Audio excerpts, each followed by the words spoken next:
Dire team ban.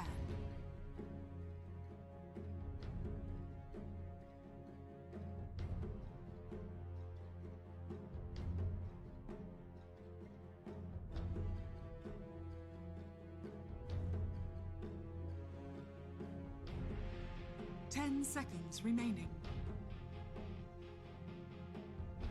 5 seconds remaining. Team Secret's turn to ban.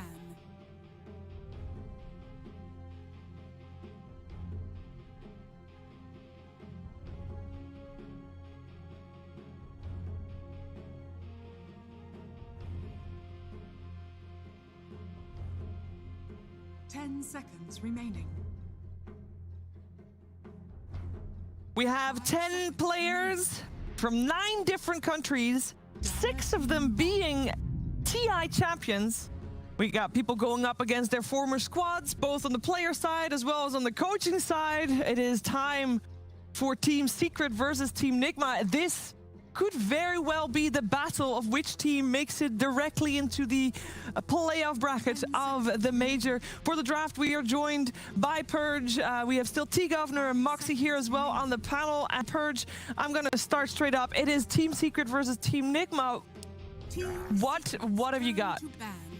I'm actually so jacked for this match. I mean, there was some criticisms when the DPC got announced. They're like, man, you're only going to see those top teams play once. Yeah. Per season, but it makes it so much more hype knowing how much is going into this match. Everybody gets to tune in. Nobody has to miss the matches. I think I'm super pumped. 10 seconds remaining. Same. And there is going to be so much thought put into this draft. The openings, especially, these are things you can prep for days. And the thing is, these two teams, they've had days. You can prepare the whole week for this one series. That means so much, T. So I'm really excited for you to analyze the first couple of picks and the first couple of bans as well. Talk me through it. I think importantly enough, it's the kind of crossover that both of these teams have. They have shown that Nyx, Puck, and Kotal are the kind of their favorites. I think then both teams have shown respect to kind of one strong hero each, where the Secret has banned out the Io, and then Nigma has banned out the Shaker, because both teams have demonstrated in history that these are some of their favorites. So yeah, it's 2 meta bans and 2 respect bans, and then of course Kotal was left through at the very end. And interestingly enough, you have to remember the fact that Nigma has played 1 more game than Secret, so that's a Dark Willow. You're very happy to see that? I am. I'm a big fan, but I'm also a little bit confused. I'm excited about it. Like, it is confused because it's surprising because nobody's been picking Dark Willow, but the fact that they're opening with it it tells you something. I don't know what it is yet, but I'm excited about it. It tells you something. And you know what's another hero that Nigma did really well with their first couple weeks is Bloodseeker. And I'm very curious to see if Bloodseeker squeaks his way through, or if Nigma doesn't value it anymore. So there's so many cool questions we get to. The important thing is, because of the schedule and how teams scrim, they've got this week-long prep where it's very easy to allow a team to play Kotal because it's so in the meta. So Secret's clearly had times where they've been able to practice like certain openings or even combos, or they've actually picked Kotal themselves and maybe played some Willow against them and they can understand a bit more. So yeah, I like the idea of going for like a newer opening. It really puts them there, and now Slark as well. And this most likely is simply a Slark mid into that Batrider, because Nigma, when they first phase this Batrider, normally goes to Weehaw, right? So this is Secret's way of saying, we can just plonk a Slark in that lane, and now you're not going to feel too great about having this early pick bat. Yeah, and it was actually Miracle that played a lot of Slark into bat earlier on in the tournament. Also, one thing that I am excited about for this series, as we are entering the second ban phase, is that both of these teams, I think both of these captains, are kind of known as meta setters, meta evolvers. They are always on the hunt for new things, and I mean, I'm excited to see new things pop up. I mean, already with the Willow. Moxie, what are you making of this opening? I mean, they mentioned a lot, like during Matu's interview, they said they're scrimming, like they've never scrimmed this much in their lives. So, you know, you're seeing these kind of quirky openings, but they've definitely had the chances to, you know, try these out to see, you know, all right, if we open with this, let's keep our cards kind of close to our chest. We can, you know, have a little wiggle room here. They don't know where it's going. And again, like you said, Team Secret, they've just historically always been kind of, you know, a team that's setting the meta. I remember seeing Yapser playing a support Luna at one point, and I go, oh God, is that showing up in my pubs from now on? But like, that's kind of the thing though, right? Is that the best teams create their own meta and everybody else follows it. Yep. So I'm loving what we're seeing so far. I don't understand it quite yet, but that's the beauty of it. what Nigma is opening with over here is pretty standard for what we've seen so far in this tournament, which gives Secret a little bit more of an edge, I think. You can see from... oh, go on, Purge. Okay, I like the it's interesting that Nigma banned Storm phase. That to me, I think that they're not too concerned with Slark bat matchup, but they are concerned maybe about a Storm being there instead. So I think that's kind of cool. And another hero that generally is Bat Rider with the 5 seconds remaining. Yeah, I think the idea behind it is simply they kind of want to have one lane where Bat might be able to go. And if you have this Storm mid, this Oracle 5, suddenly it's a Slark plus Oracle lane, and then you're going to have this Storm mid who does pretty well historically against Bat Rider. It's trying to at least allow Bat Rider one lane to flex to, rather than having like every single viable lane for him to be a hard counter. So I think that's maybe the angle they're looking at. Bloodseeker ban. This is Another question answered. So the way, I love the way that when you look at this game, if this wasn't like a tier 1 team, and you kind of question a bit, but this is where they first put this Slark and they're okay, how do we give him a game? We have to ban the most well-known counters. Bloodseeker, you know, the vision when he's low, Leshrac, the damage through his ultimate is. They don't care about like what the meta is. They're just like, okay, we're just banning out the hard counters to Slark so he gets to play a game. He's not the best hero in the meta right now. Definitely not picked very often outside of these Bat Rider matchups, so it makes perfect that you do have to protect that hero when you're picking him in the first. Sacrificial drafting. One of the cool things about the way that Secret drafts, though, is not necessarily that, you know, their hero is going to be the strongest in the meta, but the draft is just so well constructed that it just makes it look even better than it actually is. That's something looking at something. It's the confidence in the players as well. On both teams, it's like they have this ability to play whatever's needed. And again, that's the big separation between a tier 1 and then kind of an up-and-coming trying to become a tier 1 team is you don't have that depth of a player pool, or hero pool, sorry. Any ideas about what the Dark Will is about? The only thing I can think of is diving under towers is a little bit easier because you have the potential to escape with Terrorize. Bramble Maze against Coddle is going to help offset some of his perhaps, but not really past that. Also love Willow's Shard. I think that's a minute 20 must pick up because regardless, you can't if you manta her Cursed Crown off, or if you have any kind of way of removing Cursed Crown, those 4 Brambles and the Cardinals still spawn. So that is yeah, you can't. Well, obviously you can if you're able to move really fast into the right direction, but you always gotta be on your toes for that. You dispel. Then the Dark Willow is countered. Although Terrorize is still pretty good. Also, a lot of solo kill potential, or at least kill potential with just the +1. So that might be creating more space for more people on the map if needed. We've got a Grimstroke picked up as well. So both are those? Oh no, yeah, the most newest heroes, sort of. All are new here. Pango there too. Which am I forgetting? Mars? No.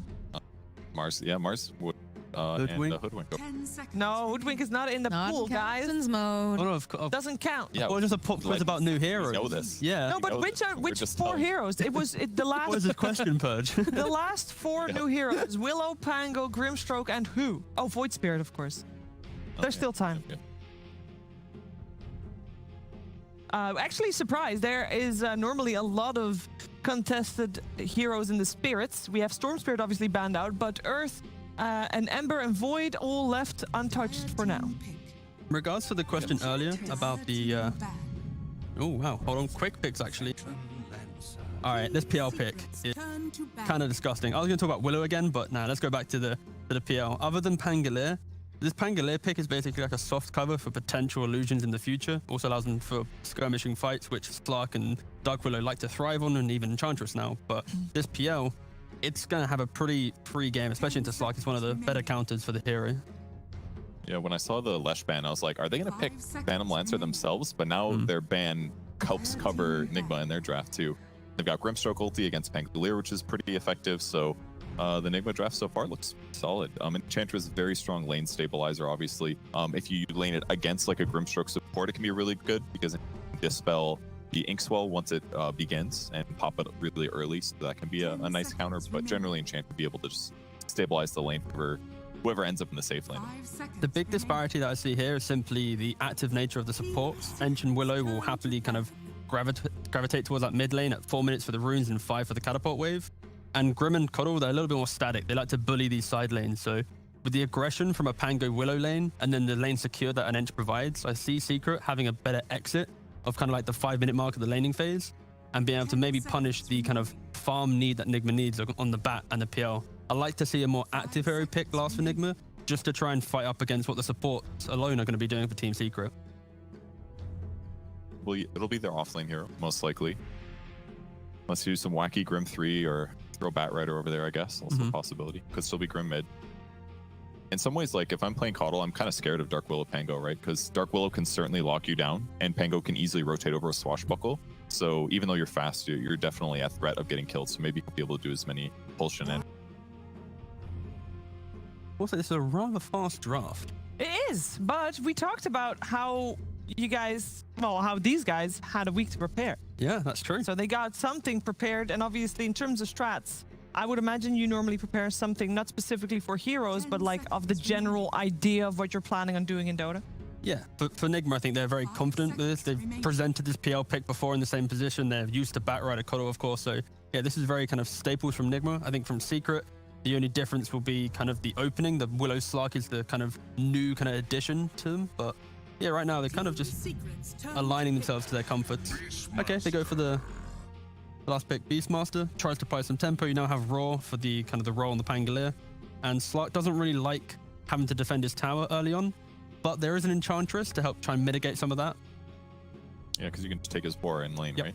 Exactly. 10 seconds remaining. Also gonna have those necro books online, which is gonna be that early push. 5 seconds. Well, you can take those too, can't you? Yes, Then you check. can. I believe you can. Yeah. The question is though, oh, okay, cool Kunkka pick. But back to the Beastmaster, you don't actually need to go for boar when you have a Coddle, because you can just play off of Chakra and axes. So you can kind of offset that ENG factor. And then Secret, they go for Kunkka in the last pick. They needed a little bit more save to, and also someone to defend a tower. Like when I spoke about Slark not wanting to defend his tower, Kunkka can happily rotate there. Suddenly Slark now sits mid into Bat Rider lane. Like, yeah, both drafts, this is going to be a very enjoyable kind of bout. What's your final thoughts on the draft, Purge? The Kunkka definitely gives them some things they need, like T-Governor said, but I'm worried about how they're going to deal with a PL in the ultra late game. Slark doesn't really have much AoE damage, but so if he can stay on top of like the PL himself, it should be fine. But if PL hits the back line, I don't think that Kunkka cleave and boat combo is going to be enough to deal with the PL. So I'm worried if this goes really late that Nigma's PL is going to be able to... All right. Thank you very much. How about you? Final thoughts. I think Secret, they're very greedy and passive in their nature. I think that we might see like a Kunkka Radiance build, like the Shivas, the Ags, kind of that kind of AoE style, and they'll happily wait for Nigma to try and cross that river. So I think maybe Secret has the itemization, and I don't care who wins. I just want it to go to 3 games, so... There you go. That's it. All right, Moxie, what do you got? I don't know. I think Purge brings up some really good points about the fact that this Phantom Lancer could potentially pop off, and then just you'd have a lot of difficulty trying to deal with it later. I feel like Secret has some of the better players, but I'm gonna have to go over the side of Nigma here. The more conventional draft, the more on-meta draft. Yeah. Is Secret a little bit too crazy, perhaps, in this first game of the series? We're gonna find out. We'll just hope for an even game. At least I'm hoping for at least an even game, because that's, that's what we've been hyped up for. That's what we want to see, and I'm sure that's what our commentary team also wants to see. It is over to Odie Pixel and Fogged. Thank you very much, Shiva. Yes, should be an excellent one, this one. Team Secret up against Nigma. Fogged, we've seen the lineups. What do you sort of make of this? We see Secret showing their hand rather early with the second pick, Matu Slark. Does give the opportunity for Nigma to pick up that miracle PL a little later on in the draft. Are Secret going to be able to deal with it? Looks like a pretty damn good PL game. Looks like it's pretty limited for the side of Secret to actually get the clear. I think that's why they went for the Kunkka as well after they set up this Pango. It's definitely going to be a bit limited for them because of these supports. They don't address the PL almost at all. Sure, Enchantress can take illusion and stuff like that, but it's a little bit different how they have to actually counteract this PL with very lackluster like AoE clear illusions. I mean, so you wouldn't consider sort of the Kunkka and the Pango enough to clear out the illusions in the late game? That sort of you expect a PL to be at a point where the illusions won't quite die to the burst from Swashbuckle and Tidebringer hits? Depends on how these fights will kick off, but if he gets to a point with too many items, I feel like his frequency of the doppels are going to be able to just counteract, and also he'll have Diffusal, which is, it's so good versus a hero like Kunkka, because he loves these You know, he likes having his mana so that he can keep spells throughout these longer team fights. PL thrives in those. Yeah, When he can't really get caught too much, because I'm looking at the catch for him too. It's very limited to actually get on this PL and just knock him down. There's no hard stuns besides like Torrent and Boat to actually catch him, and maybe a Fear, I guess, from the Willow, but can be a bit limited. The wrong Thunder too. And talking about the Willow, I mean, would you say you're surprised to sort of see Secret throw this out as the first pick here for YapzOr? It really is, as you know, as the panel said, a hero that a lot of teams have just strayed pretty far away from. I mean, they have to have some type of idea with it too when you're playing versus Nigma with their Coddle, right? GH now just got his Coddle. People who are turning in and they're like, wait, Nigma doesn't play that much Coddle anymore. But people know from in the past, Team Liquid, old Liquid, they used to play this hero every time it was available. GH is an absolute master of it. Reworked. It's definitely curious, and I'm wondering if it'll work or if it'll just cause them to get maybe run over. It looks like a very comfortable draft from Nigma with Weehaw playing the bat, Miracle PL. There's some counters on Secret, but is it going to be enough to actually do really aggressive draft? Yeah, and I'm definitely going to be excited to see what Niche is able to do on the Kunkka, because I feel like this was a hero in the past that the Niche, he would give us games where he'd just be the most farm Kunkka you'd see, right? This guy, he has the potential to, if he gets a good start off in the mid, to be at the top of that net worth graph by a fair few thousand very early on. He needs to stay ahead of everyone in the game if he's able to get the space that he needs. That is when he would get the pretty even / advantageous lane for him. True. If he's put in a position where he's against the Bat Rider. And we are Bat Rider as well. Switch it. Yeah, they're not going to do this though. No. That's why they have the Slark. Putting Slark in that matchup, and then they're going to force Kunkka to actually just play versus the Beastmaster probably, which might not be that bad. That should be all right, right? You're going to easily get damage on the balls, Yeah. All lanes actually can. I mean, the Slark, like we said, the Slark is not going to be put in the lane versus the boar. So both of these side lanes actually have decent kill the boar. Belows good attack speed with the Pango coming in with the Swashbuckle, or on the other side, just a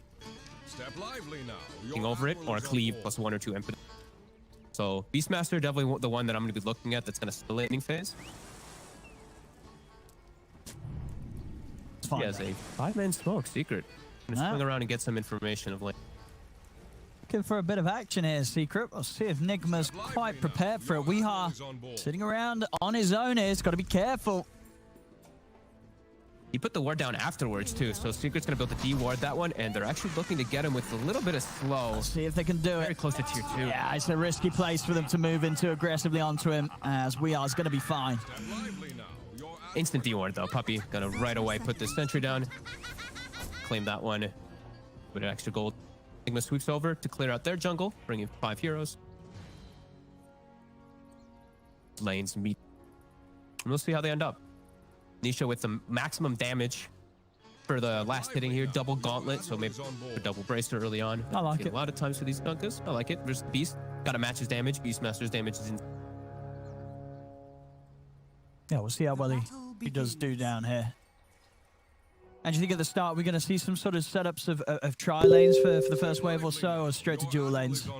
Is there any strength? Yeah. No real big surprises, I guess, that you can get. Like Coddle and Grimstroke, you know, setting up this kill with these 3 is not really the greatest. I guess on Secret you could see the potential, but they just want to have standard lanes. Right away, GH, he's actually the one blocking the hard camp sentry. They put themselves a defensive ops ward on their high ground too, to watch, probably just to watch when Puppy is able to find a good creep and maybe look for a wraparound and just protect themselves of anything. As expected, yeah, this mid, Matu just starting things off straight away with a full wand for this lane.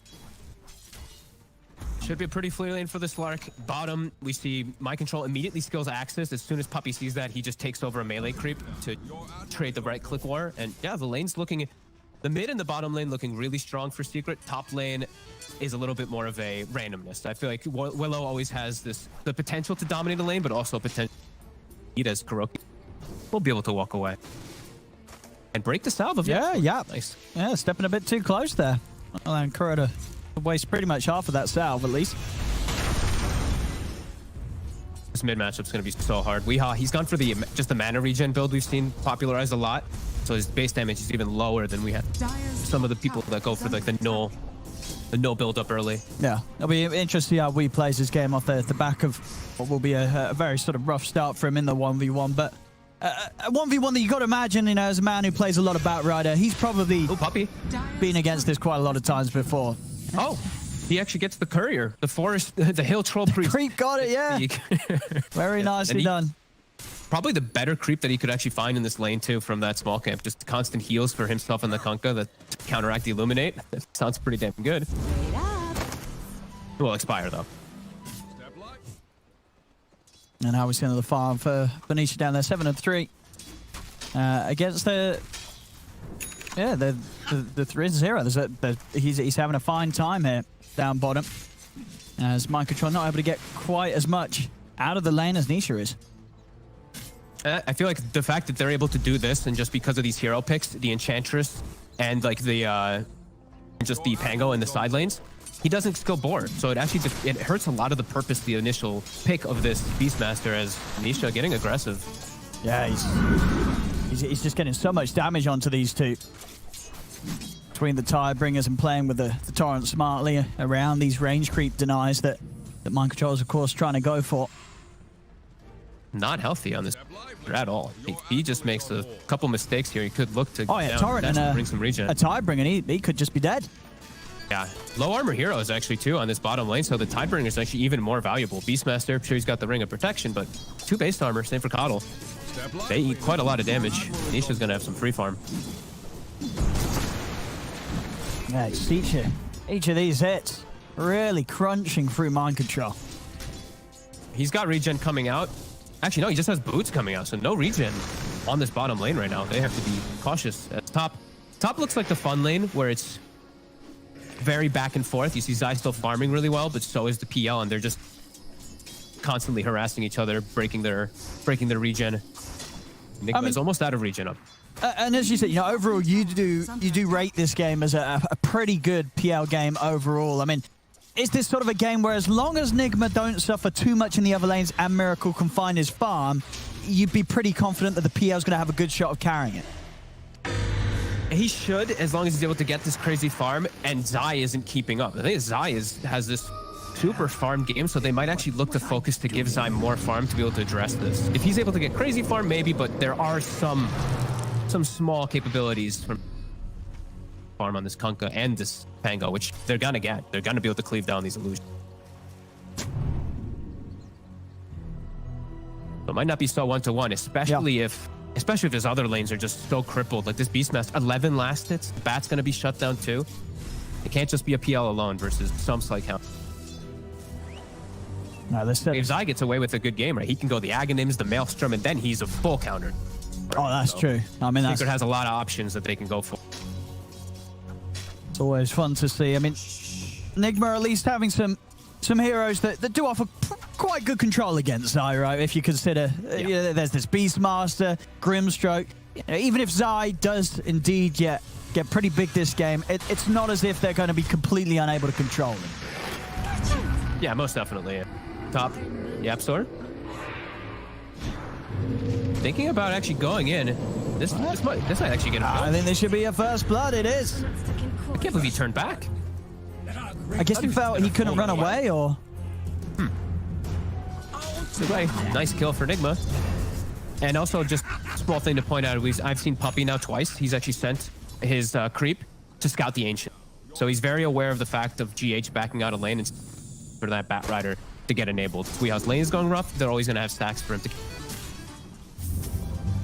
We'll be aware of that, and they're looking for Mind Control here. Nisha level 5, Beastmaster level 3. Got the setup here with the center. Oh, actually, Puppy off the mark there. Waiting a little too long and allowing Mind Control to get out of there. They should still be able to get him. So it doesn't matter that the combo wasn't followed up perfectly. And they still get the kill. They'll swing Weehaw over to maybe try to get a grab onto Nisha. He'll try for the courier, and he'll get it. But Nisha's 6? Very, very early level 6 on this Kunkka versus a level 3 Beastmaster. Yeah, this is, I mean... That's scary. Yeah, now the 6 is here. It's a hard lane for Mind Control to come back into, right? As he's a real threat of dying to the combo. Top lane, they're trying chasing onto Zai, but YapzOr's here to back him up. got the rotation too. Matu swinging up with an invis, trying to help out his buddies. Nigma's got to be careful. Matu, see if he can find his target. He's in, and he's going to be able to find down, and maybe another is the pounce. Over towards Miracle connects. Matu, a perfect rotation. Double kill for him as he leaves mid and has a huge hit on top. And they see Weehaw. Weehaw's trying to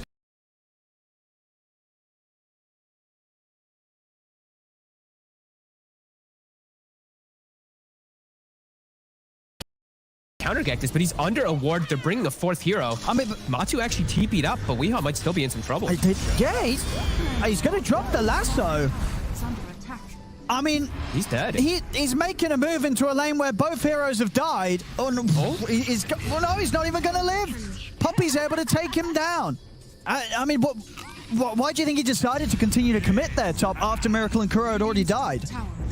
I don't know. I really don't know. I think he's just trying to find any way to fix the mid lane lanes, but at the same time, Matu, he was able to dive in and get the kill on mind control. Top lane Zai, he's got the swashbuckle. He's out. They're going to try and chase with the doppel. Miracle will be able to close the gap. And actually doesn't want to commit fully. Holds back. Zai with the Duke to the trees. He's going to live, and now Miracle, his will hit. They're getting in with another swashbuckle. Miracle's down. Kuro also in a spot of bother as he's trying to run. Puppy, as he got the damage.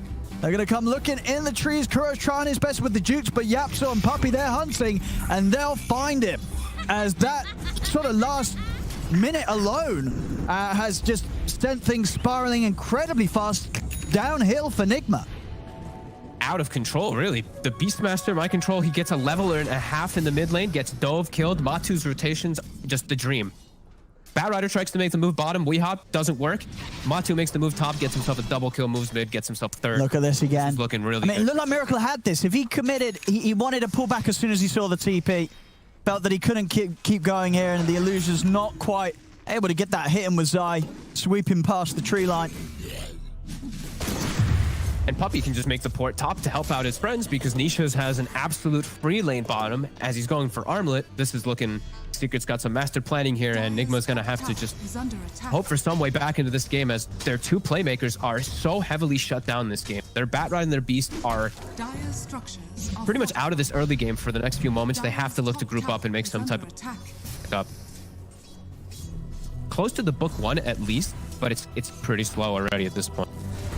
I mean, and as we've seen, you know, that the summons can be dealt with, right? You know, sure, PL late game might be a bit of an issue for the wave clear, but anything like a Necrobook summon, Tidebringer, Swashbuckle, that's pretty much going to do it every time. And now the Miracle's on a hero that he actually can't go and help out, right? Like sometimes we see like he's got a farm. Spirit safe lane or something. PL isn't like that. He's not an active role. He needs his Batrider and his Beastmaster to be able to be active to make him the space. So Weehaw, he's going to try. It's hard though. I mean, yeah. He's fine. He's out with the Shadow Realm. Trying to make some awkward movements. I think, as you say, you know, Nigma, they feel that they've got to try and do something, but still at this time where Weeha's not quite got the boots to travel finish, he hasn't got that first item to enable him, it's very hard for them to do so, but they definitely feel pressured to make these sort of moves, Nigma. Yeah, otherwise they're just gonna have to play the full farm game, which they are preparing for. I've been watching GH. Look at this Ancient. Like he's got like a 5x Ancient stack going. He's got it going for that Batrider, but Weehaw is constantly on the run. He's gonna try and turn onto Yap. This time around they might get Yap still, but no, Zai's in with the help. He's able to bump over with the Rolling Thunder. Weehaw, he's got to be careful as Matu also looking forward towards him. The Swashbuckler gets him. Zai takes him out. They may have lost Yapsop, but again, another slowdown to Weeha's progress there. Did manage to get his bots at least complete, so won't lose too much money, but still a death as Secret's 3 cores holding onto those top spots right now here, just after 10 minutes. And this is how you set yourself up to be able to deal with the PL. Of course, get such good lane advantage, but also itemize for it. You see Nisha, armlet's done, so he'll have ways to be able to clear out those illusions. I didn't quite see what Zai has queued up yet. It's just the Javelin, so he'll be able to have the potential to go for the Maelstrom. They've already got the tools prepared for if PL is able to find farm. Just really taking over, though, and it's not going to slow down. Matu has Diffusal finish already. All these heroes looks like feed to a Slark. Yeah, we'll get time to at least farm up his stack. I don't believe this test this by any means. But they look content with just farming the lanes. They don't feel like they probably need to invade how much damage they've done already in 11 minutes. Dire's top tower is under attack. This will be a good jump up to We Are. See how much money exactly these stacks are going to add up to. Tower has fallen. We're going to be close to, I guess, just under 1,000. Is under attack. Very needed. As- Good amount of levels too. It's up to, Yeah. oh, that's not bad. Yeah, pretty much, 1,000 gold from that. But still, I mean, It's all pressure though. Secret just farming. Like they didn't feel the need to actually go for any of this. They were aware of these stacks. Puppy had scouted them earlier on. They're fine with just sitting back farming. Yapster's going for greed. He's actually going for a straight Aghanim's on the Willow. oh, damn. Oh, my goodness. I guess this was the plan all along. Yap was like, Puppy, pick me first, pick Dark Willow. I'm building Ags. You're right. This is, I mean, if the game continues like this, it's going to be one of the quickest Willow Ags we've seen. Kuro will get the silence out into the Inkswell. The root's down though. Matu, he can turn, chase him down. Hit himself a tasty essence shift stack. Bottom lane. Uh-oh. Nisha's got the setup. The poke comes crashing down. He's able to take down We Are. And into the jungle. Secret moving and find GH as well. 3 dead. On Nigma. He's looking for the wraparound. He has got the Rolling Thunder. Here's underneath for tier 2. They've got the X mark. So they want to commit though. They don't. They won't go that deep. Yeah, at least. He kills the book though. Zai squashes in, kills the book 1, almost kills off the second archer as well, and he almost has Maelstrom. So they're really just, there's going to be no summons and no illusions that can actually deal with this damage that's going to be coming out from Secret. They're just collapsing so quick. Matu now taking this tower. 2 towers going to be taken so early. Nigma trying to slow it down a bit here with the max Illumine build. Look at this on the pack. Though. Nisha's already managed to wrap around. He's trying to set up onto GH. Doesn't actually quite get the combo onto him though, so GH is going to live. But the space is there for Matu to get that last hit on the tower. Already 1,300 on top of the Diffusal Blade.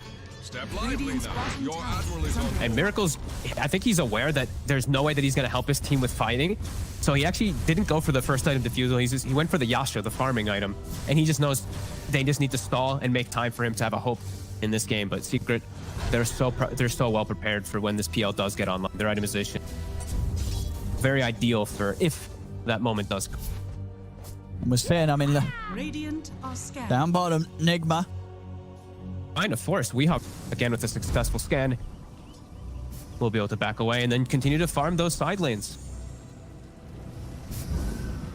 Still just some of Nigma's cores falling very far behind. Beastmaster, mind control. Puppy's nearly overtaking him in farm.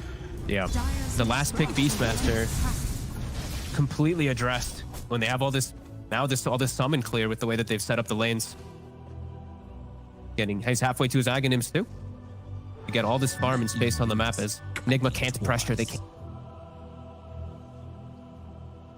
So much map control lost as Matu with the DD. He spots Weehaw for a sec.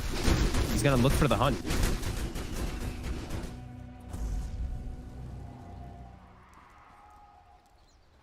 A very passive game for Nigma to really do anything. As we said, they're two playmakers just so shut down in the laning phase.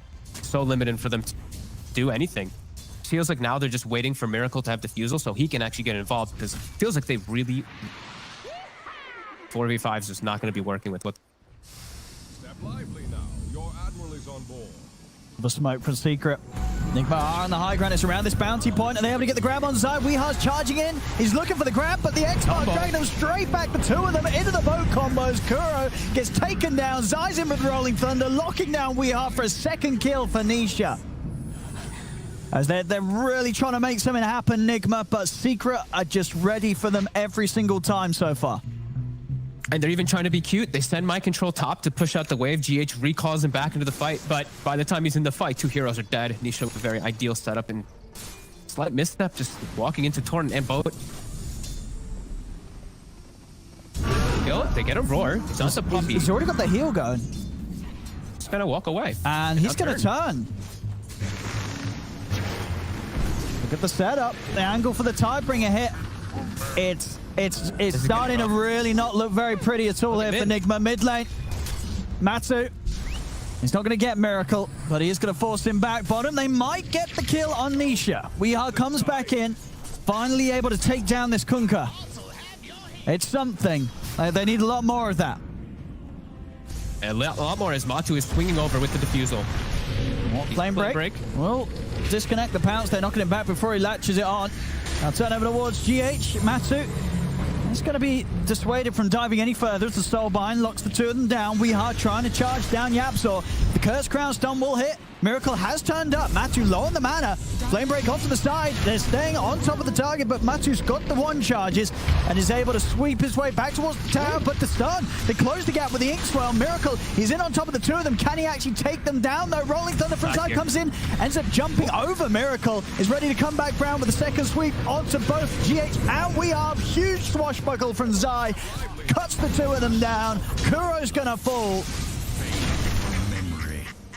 As it seemed here, Nigma, they felt that they had something going there. They really wanted to charge down Secret.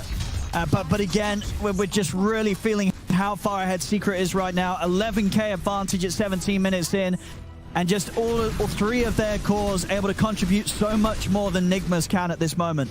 Even their support, look how farmed the supports are. They've surpassed my control by significant margins. These fights just impossible. Miracle shows up. I actually thought he had Diffusal for a second, but he shows up right before he does have it finished. So no way to actually catch or chase anybody as this game continues to be domination Secret. No mercy. Ward Vision covered too to watch Weehaw when he does look to go farm. And Yapzor, he's nearly got it, right? I mean, he's about to have eggs. It really has to tell you something. When Yap's doing this sort of build, like, what does this sort of say to you that Yap's thinking about the status of the game? Like, would he be doing this regardless of how he's going, or is he doing this because he knows he can? They did first pick it, so maybe he was going to do it anyway, but I think it's because they just know. Yeah. This is just an absolute stomp for them so far. 18-4. Now they're in Roche. They've already itemized to deal with the if scenario, if the PL is able to recover his game.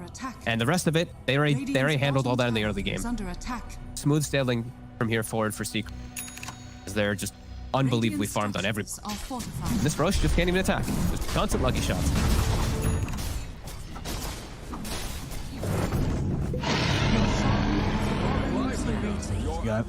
Aegis for Matu, and as we saw earlier, it kind of makes you wonder if Matu was watching the two games for a little pleb, and he felt like, hey, you know what, I really fancy playing some Slark today and going Diffusal Lags, as we've seen it already in the two games earlier.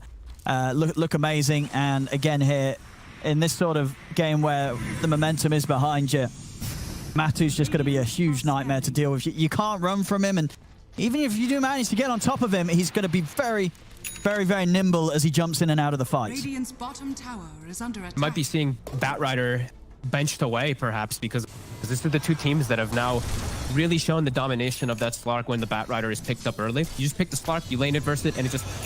Batrider's game is just ruined. He feels forced to move around, but Matu, as a Slark, actually had the better rotations in the early game. He got two successful ganks quite quickly. At the bottom, his long jumps.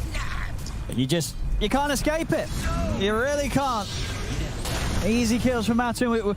We saw it there as well. The Aghanim's now done on Yapzor around this 19-minute mark. Probably has to be one of the faster timings of the Ags on a Willow you've seen in pro games. Step lively now. Your admiral is... It doesn't even feel like he needs it. It doesn't feel like it really adds that much. Okay, to be fair, it's only been bought in one other match, but it's 21 minutes faster than that other match. As Matu's in, they're going to get the control onto Miracle, back into the boat. As Zai, he wants to try and chase for Wee, but the Flame Break will put him off it. We pick up these banner runes, but they're going to come hunting for him. Look at Puppy's items, too. Just the standard drums, Vanguard Puppy. Oh, my goodness. Oh, that, all the itemization to be prepared for later on, right? Yeah. If the PL ever gets farmed, gets a Crimson, it's an Enchantress. Yeah, first item timing, not surprised about that. I mean, that's got to do some damage there. If you're on Nigma and you click on the Ench and see them just rocking a Vanguard. Such a Puppy item build, though. Like, he'd usually have, like, the Medallion and the Vanguard or something on the Enchantress. As Secret, yeah, just really running away with this game. 21-4. No hopes for Nigma really even on the horizon for quite some time, as they're just fully addressed. Even like we said, the PL has no way to actually play the game because he's fully carried. He's 1200 HP. They just shred right through him with Eads, and he will not get to the point where he can deal with this damage. And what would you say has sort of been the most glaring issue that sort of lent the game to go like this? Would you really just go back down to the way that Secret were prepared for a Weehaw bat mid? They do the Slark, and and sort of Weeha's game just slowed down entirely. Because when we saw the drafts, the panel didn't expect this sort of outcome, right? They said, it's a good PL game. Nigma, they've got the more sensible lineup, if anything. As Matu, he's going to lose the Aegis here. The rest of Secret a little far behind, but Nigma, regardless, they're trying to step away from him. Matu's not going to allow it.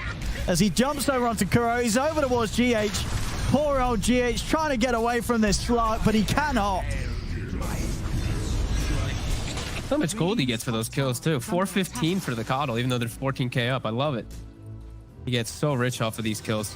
I think it really is just the way that they set up the lanes and just set up the disaster for Nigma to really not be able to switch and adapt. This Beastmaster was level 3 when the Kunkka was 6 bottom. That is a massive glaring problem. I think so 2 lanes that were just a stomp, and top lane was trade. Zai did fine. So 2 super dominant lanes just really capitalized this, and Weeha with some bad the bad rotations in the early game really hurt them. Matu had the successful rotation. Bottom lane. Poor old mind control. He's going to drop a roll, but he can't get away from this Axe Willow. Yapsor just beating him down through the Shadow Realm.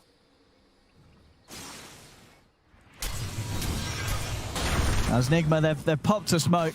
Maybe in a sort of a one last hurrah chance here to find something. If they can even find anything. So again, all well prepared. Everyone swings over. Puppy looking to get some ward coverage down for his team.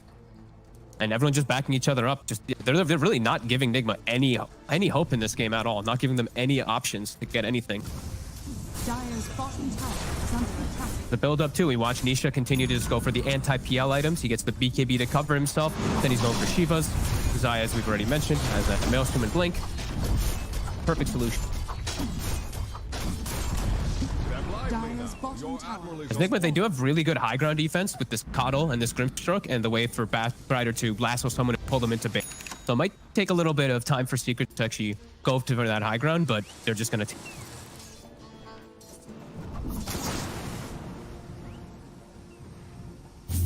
Miracle is just hoping to be able to farm a heart at some point in this game so he can actually kind of stand in the midst of all this AoE, but prepared once it gets to that point. Puppy just walking around getting some D wards.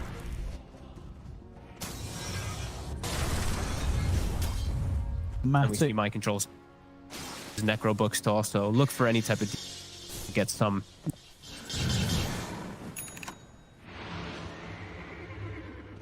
Okay, they got the blink on the bat. GH is going to recall him up here too. Maybe they can look to catch something here. They get the Onion Lasso onto Matsu. See if they can burn his mana down in time. They can't. The BKB will be popped by Weeha as he's off to the side. Zai crashing through the midst of it all with the Rolling Thunder. See if they can finish anybody here. The X mark is going to drag back Miracle. The silence will stop any follow-up combo coming out straight away. As in the trees, they'll lose GH. I mean, close there to being able to control Matu long enough to take him out, but just not enough. They looked prepared for that movement. Look how fast all 5 of them collapsed up there. They were just immediately all around their Slark to protect him.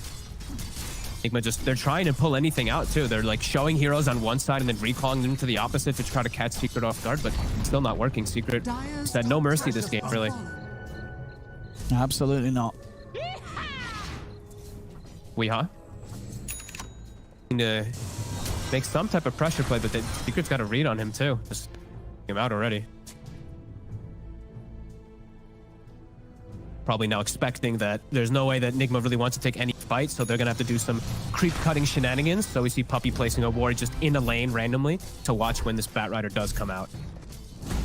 And they see Weeha with it immediately, so do whatever they want with that information. Just look at this damage Yapsor with the Axe.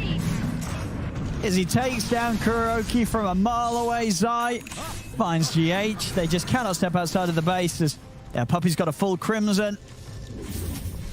It's so crazy how far they are. They're going to X the Pango as well while they continue the siege, bring him back. Puppy's going to run over. And without the Coddle and the Grim, the 2 big out spammers, this is a really good attempt for siege. Can have Lasso back up in a second.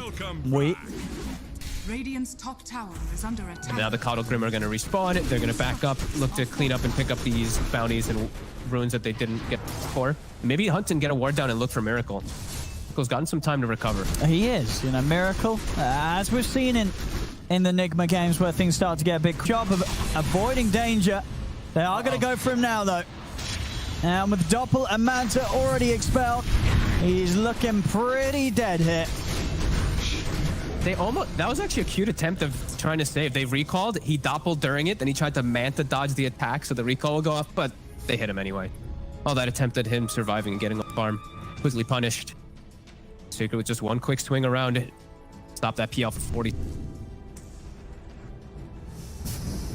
Longest 40 seconds of he needs every moment out on this map. As that, you know, the heart was coming relatively soon, just about 2k gold, and he'd have it.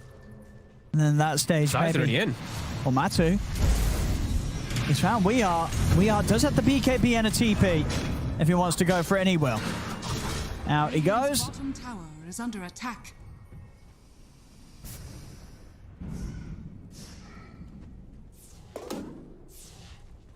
GH and Kuroki actually pushing out this bottom lane pretty far. Secret, they've got the mid wave and the top wave coming in. Mind control. So we'll see how aggressive Matuma Man's feeling at this stage. He may want to just go in. Looks like they're trying to finish, excuse me, they're trying to finish up Kuroki's Blink Dagger. They can actually do some fun Blink double lasso, but I think that's maybe their only hope these next few moments of the fights.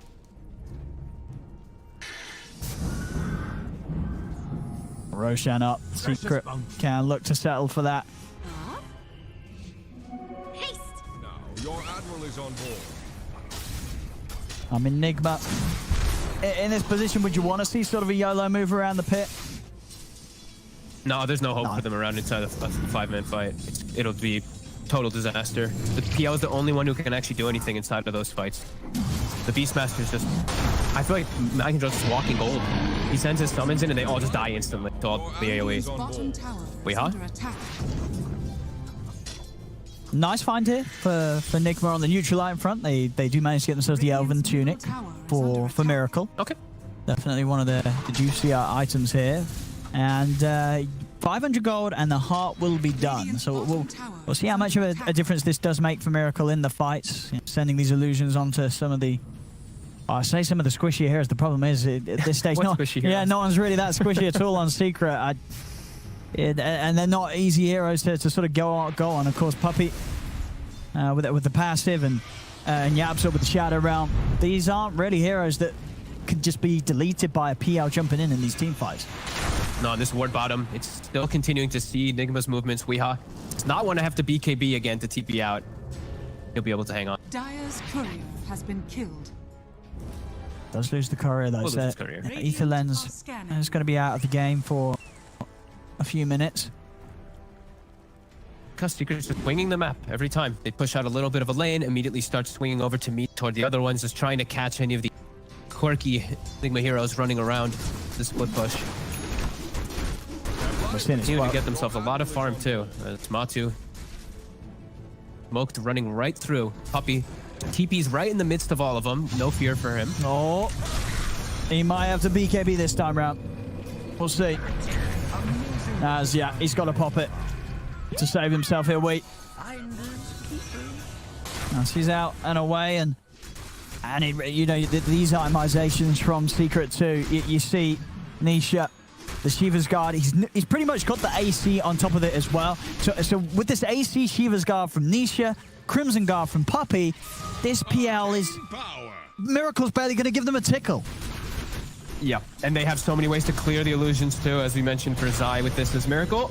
Oh, the evasion does not work for him for the recall, and now he's getting chased. Oh. He is going to be able to get out with the TP though. Matu not quite able to find the angle initially. Nearly gets it there the second time round, but Miracle's out in time. Oh, now Matu's stuck there for a bit. He's got no mana. Look at him. Oh, he's stuck there for... okay, about 10 seconds or something. A little bit of a slowdown. Secret though preparing. They've already got a Linken's also on Zai, so protection versus Lasso and versus Roar when he's inside of his Rolling Thunder. or for his teammates if he sees opportunities. He's spotted by the Hawk. Can't take advantage of that at all as they're trying to find a little bit more farm.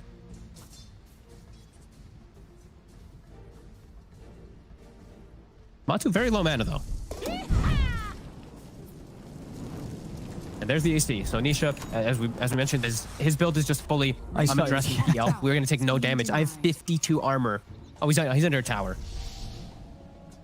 My math was very off as well too. But anyway, 46 armor.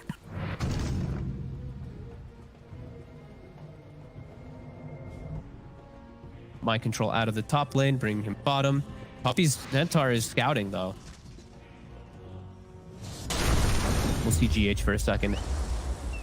Yeah, I mean, if somehow Nigma's able to get the soulbind on Roar into Lasso on Slark +1, then maybe. But it's still just such a big maybe because it really is the problem of damage output at this point.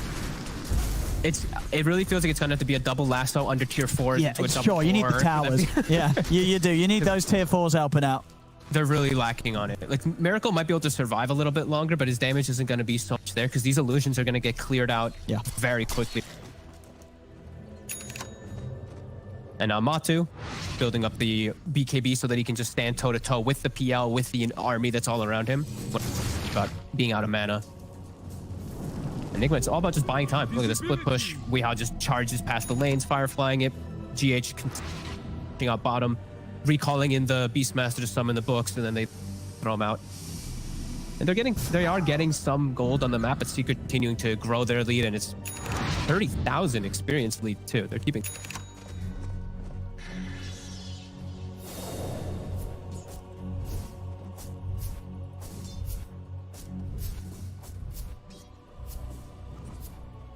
Nigma have definitely been able to hold off, you know, straight sort of just rolling over and letting Secret take down the Ancient. They're definitely making Secret sort of think about when they want to go for their next move. The question is if Secret really matter or if Secret's just sort of having fun at this moment, just getting farm on all 5 of their heroes. That is a high possibility for Secret. Just playing, now they're just playing Dotes, you know, it's playing Dotes with the guys again. Rather than having to worry about just winning the game, you price this huge onus on Miracle. The rest of his team is doing they're doing what they need to do on Nigma though, just pushing lanes down and just trying not to die as PL attempts to catch up.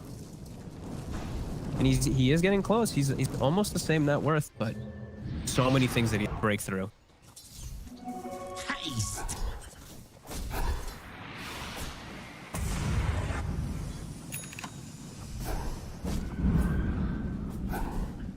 Doing their best to try and at least keep this one lane far out. Secret's not quite in position to have multiple lanes pushed up to Nigma's base.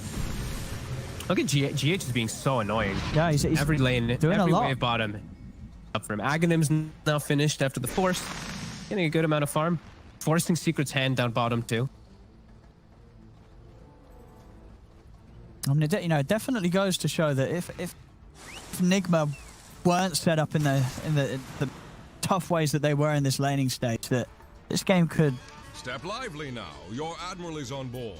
You know, if you consider 21k, but Nigma is still able to play out on the map and slow Secret down a bit.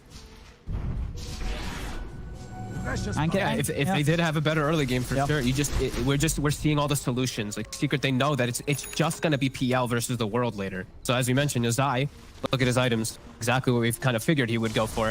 Ags, Maelstrom, all their itemization is really just thinking about dealing with PL, dealing with Mirror. Really gonna be, they're gonna be taken care of just from the natural spells and the farm of everyone. Set up here. They did have this ward up on top. I believe it's Hiroki for a hot second as he was walking through. Call him out. GH sets him up to push out mid. And Alasso, they'll actually find Puppy. They do. Because they've got the damage here. Miracle's around. Puppy. He's got backup there. Matu jumps straight over. The Will-O-Wisp is dropped down. Matu committing him with the Shadow Dance, ready to try us out with the BKB TP. Mind control. Also having to pop his BKB to get himself away from Zai. Kuro will be thrown to the walls. Puppy is had enough. You know, they've killed him. He's back in straight away with the buyback. He may just be ready to give the order for Secret to start pushing for the high ground siege now. Kuro's still down for 30. The lasso is a long cooldown. It's 110 seconds. That's probably what he's saying. Right, take advantage of no lasso. They can't actually take us into the tier 4s now. As pause from PH during the glyph usage. I mean, without the lasso, what's sort of the best way of Nigma making a move on Secret whilst they're pushing? Just hope for them to overextend by any means. Right now, they have to be a little cautious. They can just sit back passive and just keep blasting with the coddle. That's the one nice thing about their draft. This tower might still just go down, though. They need everything at their...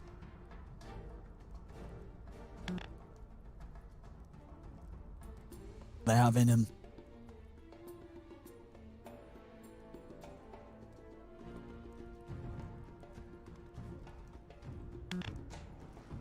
Resume. I thought I lost you for a second. Oh my god. Your voice like tapered off instantly. I was like, oh god, did I lose power? Oh no, what's happening? Oh, still, both teams are called for G. Now it comes. Take a little bit of time. Reset themselves momentarily. Nisha's looking for an X mark grab. Mata, he just straight in. He's up into the base. He's looking for G8. The Roar does catch him. Will-O-Wisp down as well. But he's able to put the BKB get out and actually find Miracle. And Miracle was trying to commit onto Nisha. He couldn't quite get him though. Nisha is fine. Miracle's down for a minute. So's Weeha out of the game. No buyback. Secret will have plenty of space here to commit. He went in when his team was getting gone on. They couldn't help him at all. He got hit by pretty much every spell from Secret. The Fear, the Pango, every single one of the spells connected on poor Miracle. 45 seconds. That's a long time. That might be 2 sets. Yeah, Secret still has 14 stacks. He's still got that cheese. Dire's top tower is under attack. Trying to hold as just the three of them. They were struggling massively when they have the full roster up. Just the three. Very little to be done to slow down Secret, pushing him. Very easily taking a second set of racks as their lead, their domination this game continuing. 31-5, 27k advantage. Such a clean game from Secret, really. Who's actually got the deaths? What? Nisha's got 1, Puppy's got 1, and then Yapsor's got 3. So they've done a great, they just a great job of making sure that they don't even lose the core heroes that are in the front lines ever. It's just unbelievable farm on all 3 of them. Zai for once, honestly, I feel like is unbelievably farmed for this team, where usually it's like Yapsor is taking a lot of the farm. Even though Yapsor is, Zai's kept up significantly this game. He understands what he needs to do to counteract that PL. And into the Roche again, the third one, for free. Easy refresher shot, ready to go. I mean, this is... And a full heart for Nisha, too, I believe, is about to be bought up on the side. Oh, my goodness. He's a pretty tanky boy. It's Nigma. They know that they've got to go for these crazy plays. They're not even able to make it there in time. As we are... Oh, he's in. He's going to grab Puppy. He's trying to get out with the remainder of this BKB. The Will-O-Wisp down, but Puppy's going to live. Zai straight through the backlines here with the Rolling Thunder over towards Weeha as he keeps him locked down. Miracle trying to jump in and over towards the backlines. Kuro able to keep himself alive there with that last-minute smoke. Puppy being focused by the illusions, but there isn't quite enough damage. Oh, there is. Miracle will be able to finish off Puppy, but Nisha now comes in with the bow. They'll be able to get Miracle up to the high ground. He's away with the doppelganger. Roar as well from mind control. Holds back Matuma Man as they're chasing Miracle. See if Miracle could get his way out of there. The recall's going to be in play, but they have the damage to stop it. As Miracle's got to stand his ground and fight. He turns over towards Nisha, but look how tanky Nisha is. He's still alive, though, and he's draining their mana. Nice illusion play by Miracle. Baited them for the fake one. Batu getting kited. Trying to get in onto mind control. Miracle, he's now going to turn over towards Zai. Will-O-Wisp is back up. Miracle jumping in with the doppel. He's trying to stay on top of the 2 of them, but Zai, he's ready to go. Rolls up. Holds his position. Matu still trying to punch into Miracle, but has to be a little cautious with no mana. Did only Puppy die? Only Puppy died. What a crazy fight. Both teams is dancing around each other's carries. They both thrive off of these long duration team fights, the Slark and the PL, and both teams just play phenomenally kiting around. Even Kuroki's going to get away from Matu for now. And he'll get away too. GH, will he be so lucky to get out? He will.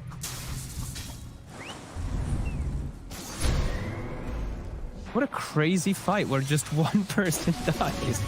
I mean, I guess it's sort of just a case of I mean, well, if anything, you've got to be very pleased with that outcome if you're Nigma, right? You're not dying.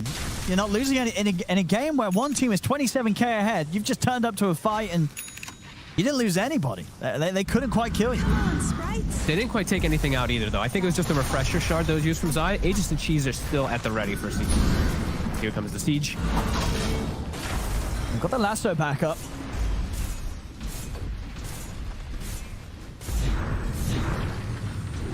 This damage we have, so though we are having to be very careful. The illusion mana burn is starting to add up on Tanisha, but he does have the cheese ready. Miracle. They get the first pounce down onto Miracle. Matu trying to commit for more. They drag him back, but he's able to jump out of the boat combo with the doppelganger. Matu continuing to remain completely drained of mana. We are getting control on the side. Has to put the BKB. He's trying to get down. Zai, Rolling Thunder's out. They'll grab Puppey again. Puppey again? They'll grab him into the range of this Will-O-Wisp, pulling him back. The Fear pushing back Miracle, though. Roars out from Mind Control, holding down Kunkka through the BKB for now. Tanisha may be out of mana, but he's still ready to punch. Miracle trying to turn towards Zai, but again, Zai able to use the shard to escape. Matu commits with the BKB, takes down Mind Control. They're looking for Miracle. He's been disarmed. He's still got another jump out. There'll be buybacks from both Mind Control and GH, but the racks are gone. Secret got the objective they wanted, and Matu, he's not even done yet. Jumps back over towards Miracle. Miracle's going to get forced away. Matu's going to turn his attention over towards We Are instead. We Are falls. He has got buyback, uses it immediately. GH, though, he bought back for this, so he's out and down for 75 seconds. No way of returning. It's just down to the four of them. Nigma smoking up immediately, maybe seeing if they can get a catch onto Secret as Secret start to retreat. We Are can do so. No lasso, though, for 50 still. And it's not going to be the case. Secret able to get everybody out of there. And Puppey, the man who is last hit again, survives in the midst of it as he's built so tanky. And they were just focus firing the racks really for the most part there. And Matu just would continue to just see like this Slark pick just free reign. There's nothing they can do to him. 14-0-6 diving under tier 4s. This is the end. This is where they're going to look to close it out. TP's back, gets X, picks up the Trickster's Cloak. Now he can look to really be more aggressive as he's got his Basher in play too. See what final moves Nigma's got in themselves. As Secret already showing signs to start going for the kills. So they're going onto Mind Control. They put the BKB. He can't even get the roar off. The bashes from Matu. Silencing the Beastmaster. No roar today. As the tier 4s are falling, Secret ready to close this one out. They've had their fun. They've played around with their food long enough. As 36-6, 38k gold lead. Secret will take this game 140 minutes in. As this was a very rough start to the best of 3 for Nigma. And Secret, they came in again with their own unique style, opening the draft with this Yaps or Dark Willow, and it couldn't have looked much better there from Secret, making this game one look pretty simple, Fog. A masterclass, really. 36-6, 43 minutes, and they only gave up 6 kills when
little hard to kill. So you could definitely point at Willow and say, like, part of the reason that they had a lot of those, like, get kills but nobody dies situations is because Willow is relatively good at surviving and has okay base stats. So if that's able and they think they can accomplish that.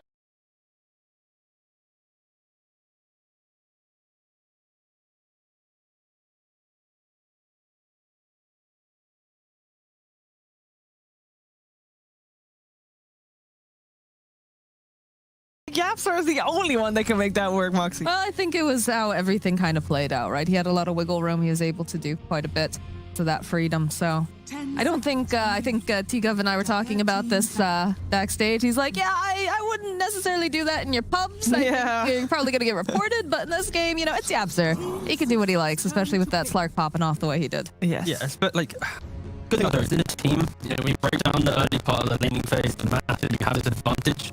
Most things can work if you have the discipline to keep executing to that level. And Secret, of course, does that. So some of these kind of greedy item builds that we see, they just work so well because they're not forcing themselves into these bad positions where this type of position doesn't allow them to take those fights. So. But yeah, anyway, Nigma, game 2. Game 2, we got a couple of changes in this band phase already. We got Shaker still in the pool.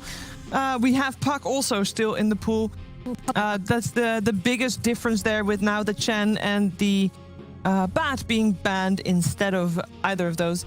With Puck first pick coming out from Team Secret, a flex pick for them because they like to play that on, we've seen it on Puppy, position 5.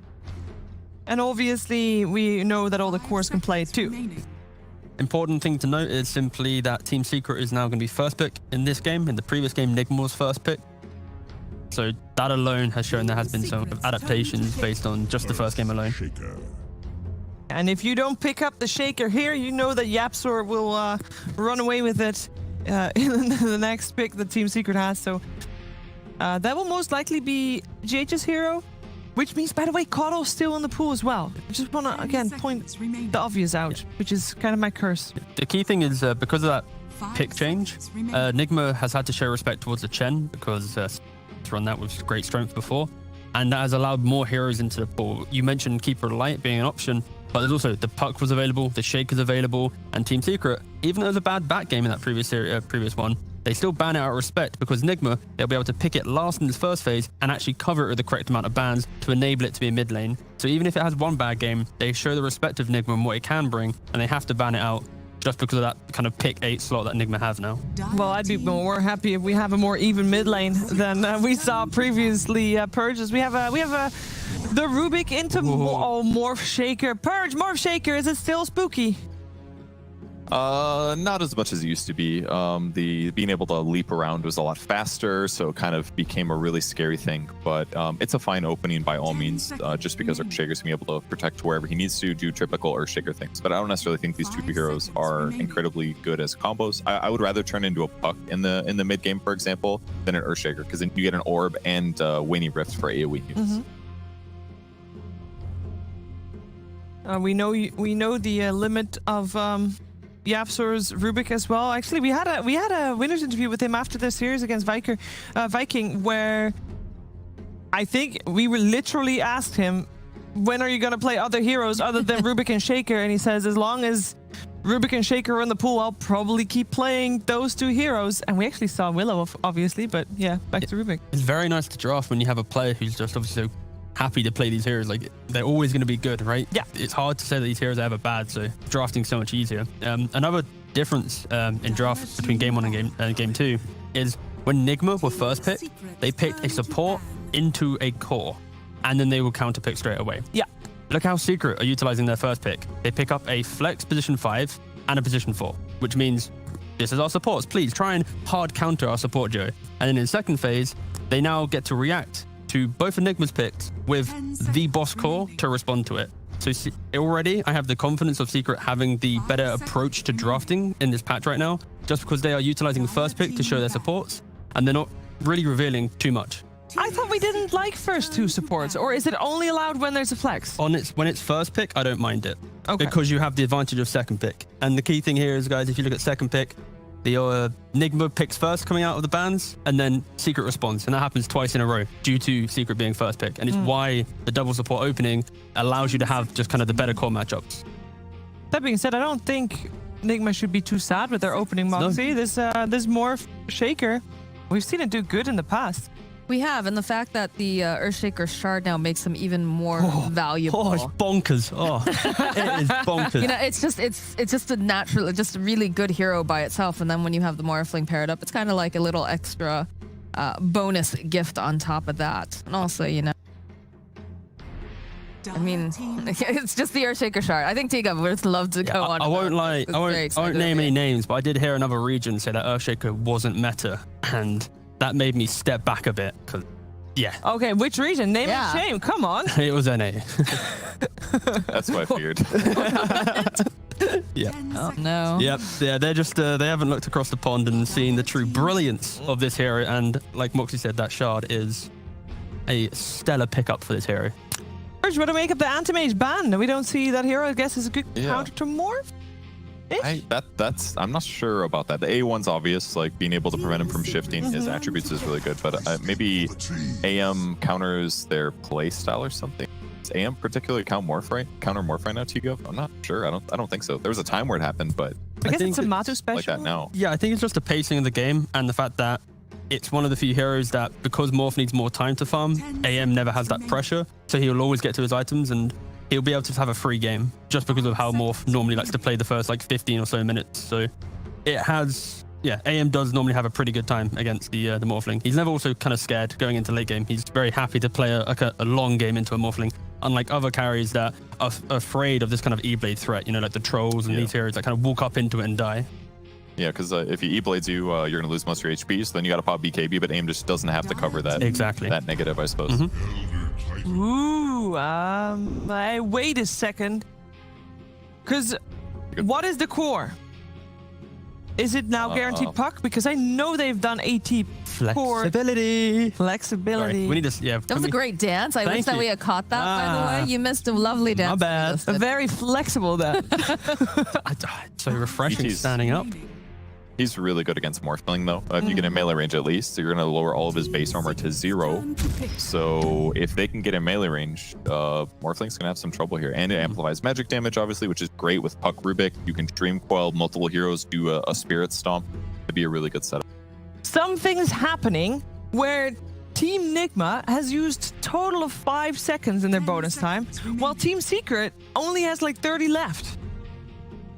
Nigma has confidence coming Yeah. into this game. They're snap picking this. Yeah, This is a prepped strat. I don't mind that, because if you just look at the heroes, and like you can, okay, Furin could be offlane to deal with the Puck 5. Furin could be, you know, the 5 position to try and secure the Morphling farm. Doom could be this mid, like there's so many questions, and they have last pick. So it just allows them to have confidence of picking it, because they are pretty good heroes, and they have last pick to talk about it. So they'll probably eat through this reserve time, just deciding on their final bans and final pick. So it's just utilizing the type of flexibility that they have. Secret, though, they pick up Ursa, which is a very, very good hero against Morphling, because at all points in the game, you have kill threat. Because once you get on top of him, you will be able to shut him down. And Morphling, he has to itemize defensively, or at least play defensively with his E-Blade and the Manta to survive the threat of what that brings. And also ET Morph, it's classic.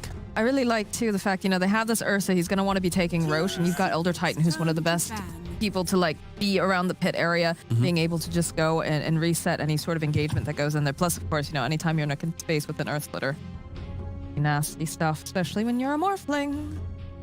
The Enchantress ban, this may assume that Secret is planning to lane 10 seconds up against the safe lane, whether it's a 4 or a 3, because you'd be able to enchant the spirit away.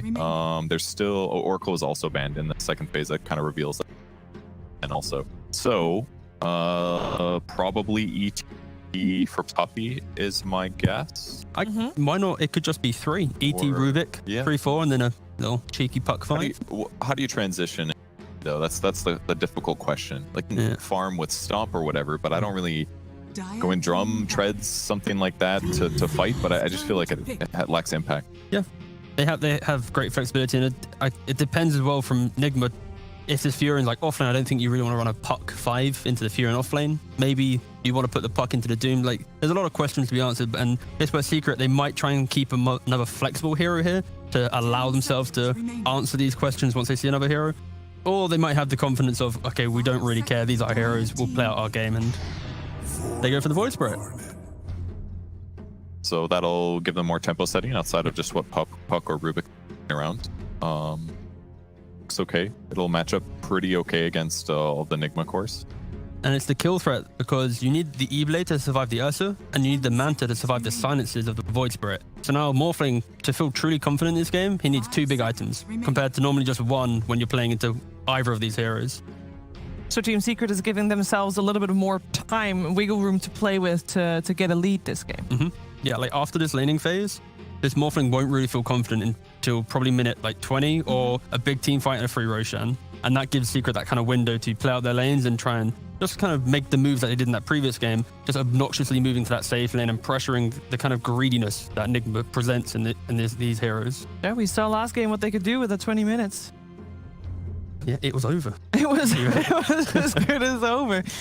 So what kind of boxes does the hero need to tick for the last one of Team Nigma? They might already know what they want, but they obviously have some time to kill here.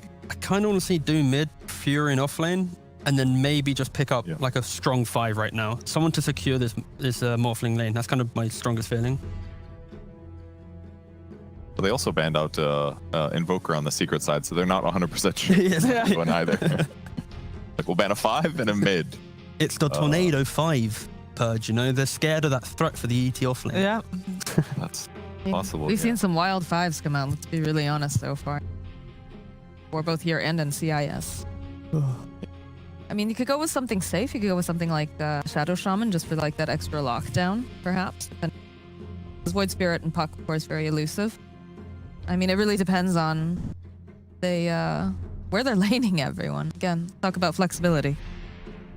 Strong laner, I think, just really locks that in. And I'm trying to rack my brain to kind of answer what that is. Keeper of the Light. It's still in the pool.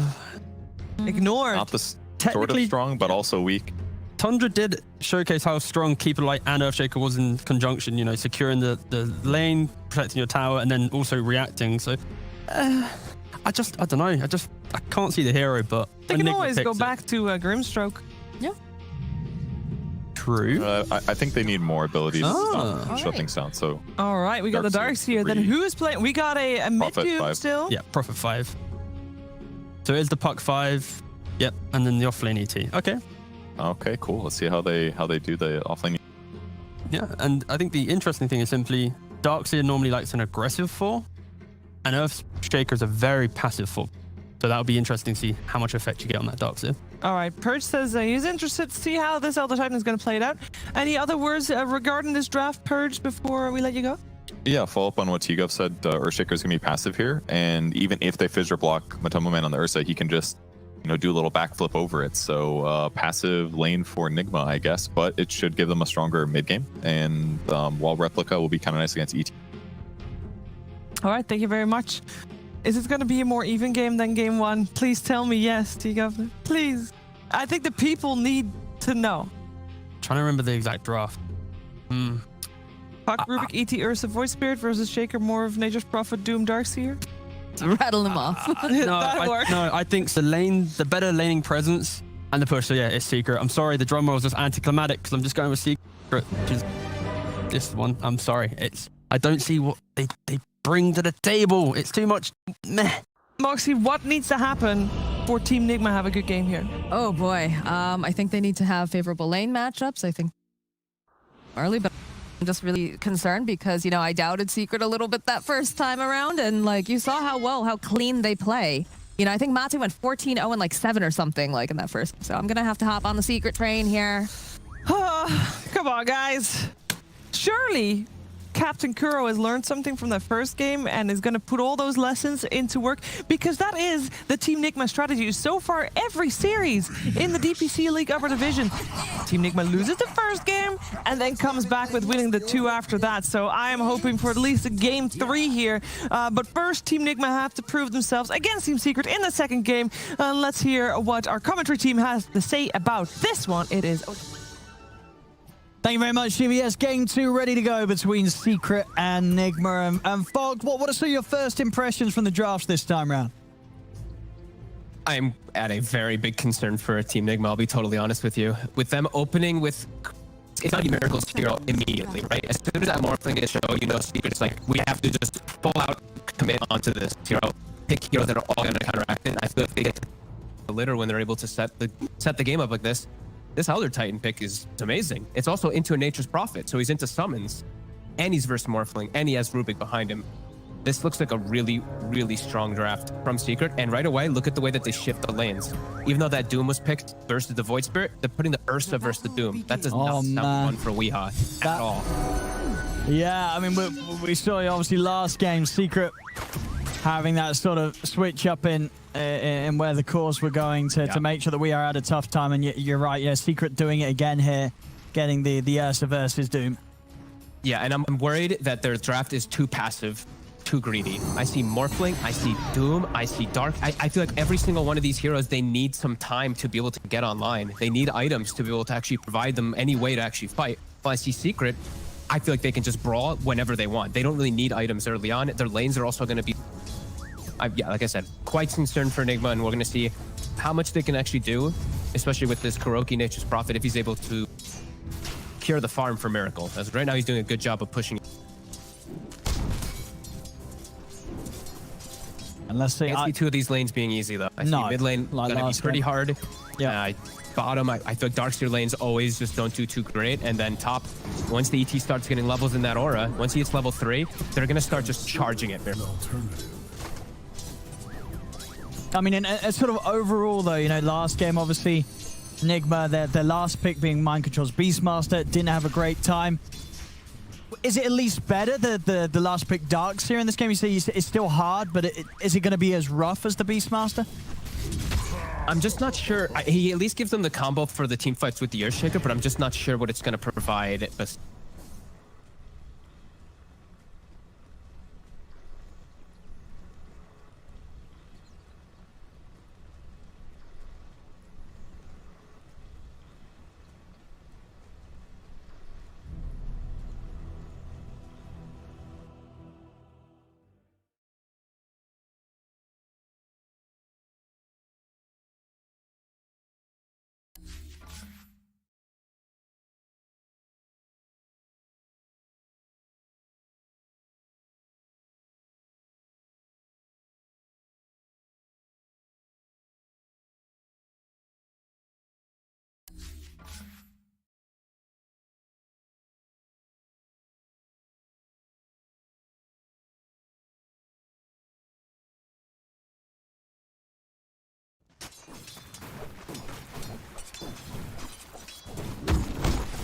I mean, and how would you sort of imagine his impact's going to be this game on the Doom? You know, we saw last game his back got slowed down because of the matchup. This game, he's not going to have too easy of a time against the Ursa. Bottom lane, Nisha will be fine, but Mind Control. Puppy's going in aggressive onto him. He's got to jump away, but look for him. He's going out with the TP and he's away back to the beta Kuro TP. Okay, nice. That was a nice TP from Kuro too, but Puppy just reading ahead of there. For the Doom, it doesn't look like it's going to be the easiest game. His lane is going to be very hard, as we've already said. Yeah. Matu already taking advantage of that one. And the way that they set up too is, who do you actually want to Doom? It's probably going to be either the ET or the Ursa in a lot of these situations. That's why they pick Nisha Void Spirit.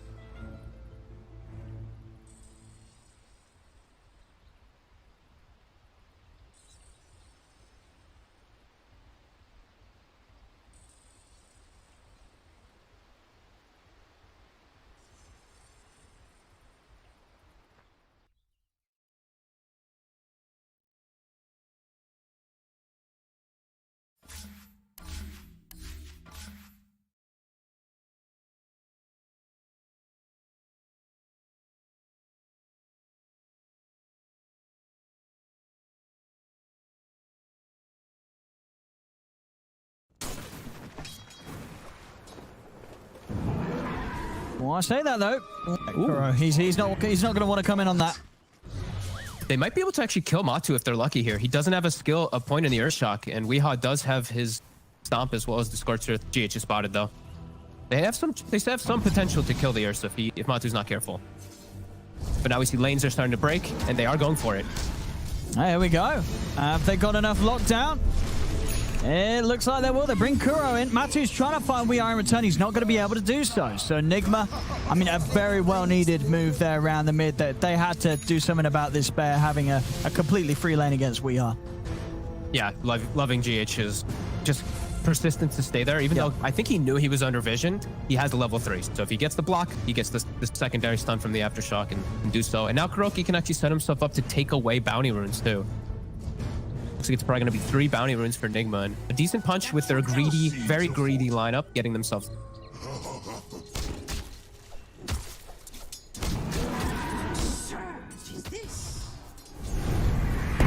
Top. Miracle top. Low on the juice. Zai going to just chase him all the way back to the tower. Completely out of regen now as well. Just a few stick charges to his name. Yeah, they're stacking that hard camp with Zai so that he can get this farm. And we're seeing him having a good amount of farm, just being able to actually play the lane. While we look at bottom on the opposing side, my control, he's suffering quite a bit. 15 last hits.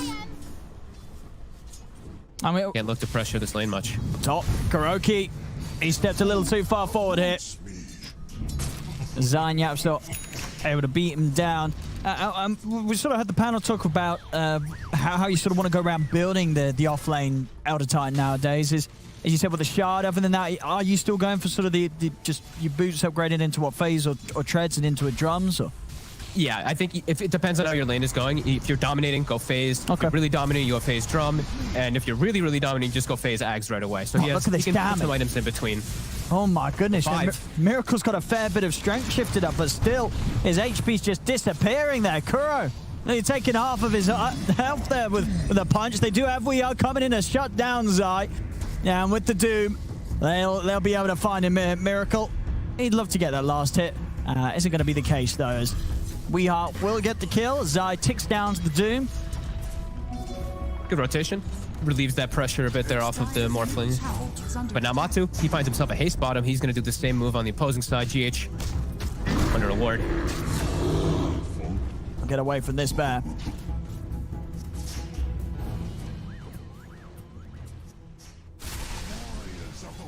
And for sort of Matu this game, even though he starts mid, is he still going to go for the heavy farming items like the Battle Fury on his build up? Not too sure, to be honest with you. I think he will, just because he's going to act as that 5 or as the 1 position, and he immediately does queue it up. Yeah, and he's playing versus the Nature's Prophet. I think he has to just go for this hard carry. Yeah, you still do. Because the Void Spirit's going to go for the Nisha.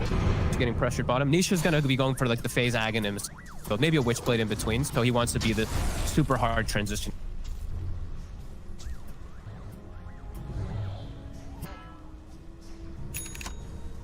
And Zai's actually, oh, look at that. Okay.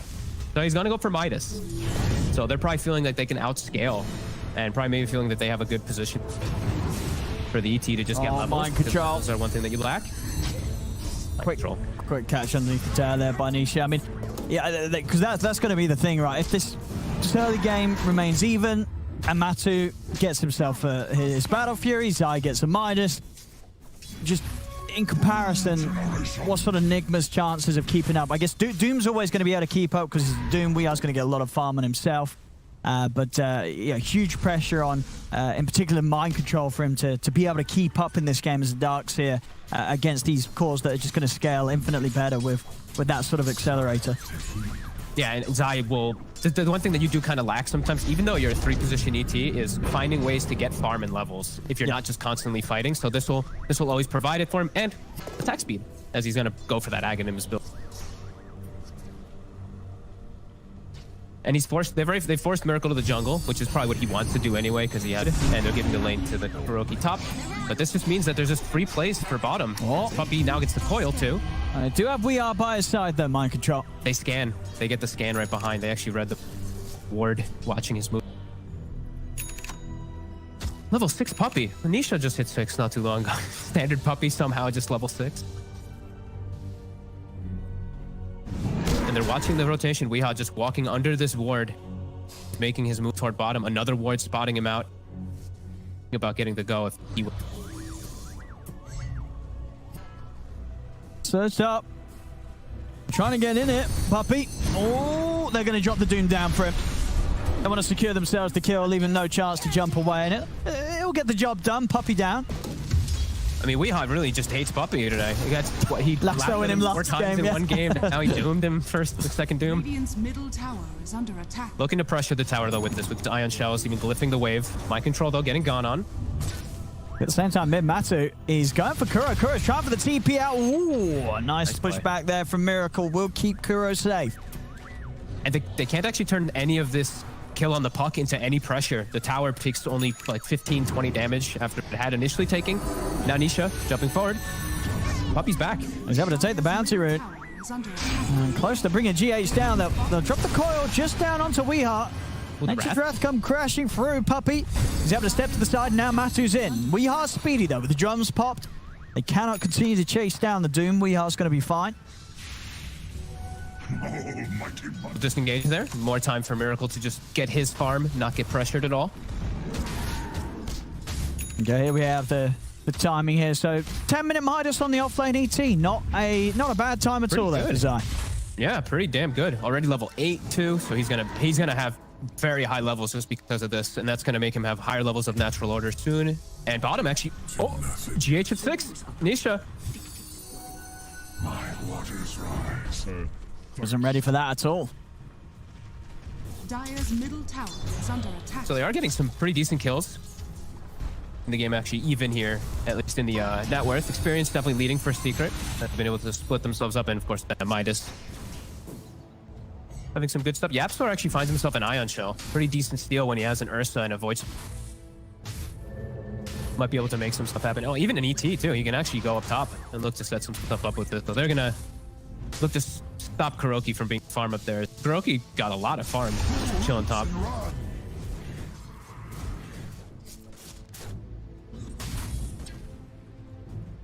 Space to farm. Anytime the Miracle's able to just back up to the jungle and they're not under any tower pressure or anything like that, you're feeling very happy for it. Yeah. They're swinging over. Doom is back up in 5. Echo's on cooldown, but they're going to get a good wraparound here. Yeah, if GH can get a good Fisher block and allow Weehawk to run someone down, get in range for the Doom. Yapsor did see the smoke wrap around GH. Themselves for a second. They're getting the Ion Shells, both of these frontliners. It's going to be hard for Weehawk to get in on them now. Oh, maybe not though. Fisher sets up for the Doom, but there is backup. Kuro coming in, trapping him in the Sprout. They'll have the control to take him down. Vacuum there from Michael onto the two of them, but Matu's in with the counter plays. Goes straight over towards Weehawk. GH taken out as Nigma. They're having to run. They've lost 3. Mind control. Is he going to be able to get himself out? He's got Surge in a second. It isn't going to come soon enough though. A Fate Bolt to the back from Yapsor takes him down as Nigma. I commit 4 heroes and lose them all there to get that kill on Nisha as Secret really make them pay for that. Matu turns up right before he has his Battle Fury finished. Now he gets a couple kills, has the Battle Fury done, and another great read. Secret set up so quickly and just TP'd instantly to set up for that fight and just outnumber. As soon as they saw GH, it seemed like they were aware that this gank was coming in, and they such quick frequency. When you show up to these fights with so many numbers versus ET at this point in the game, that's like Zai's like, oh hell yeah, give me these spirits. He just gets it through like 4 heroes and he's dealing unreal damage. Kuroki might find 3 couriers here. Oh, yeah. He's found 1. He's found 2. The goal for the team. Mid. We hot. We'll be okay. And Miracle did get some good space out of that whole pressure that was happening up top. He was able to finish bottom tower, and he's getting his Yasha done. So he's getting the space to farm.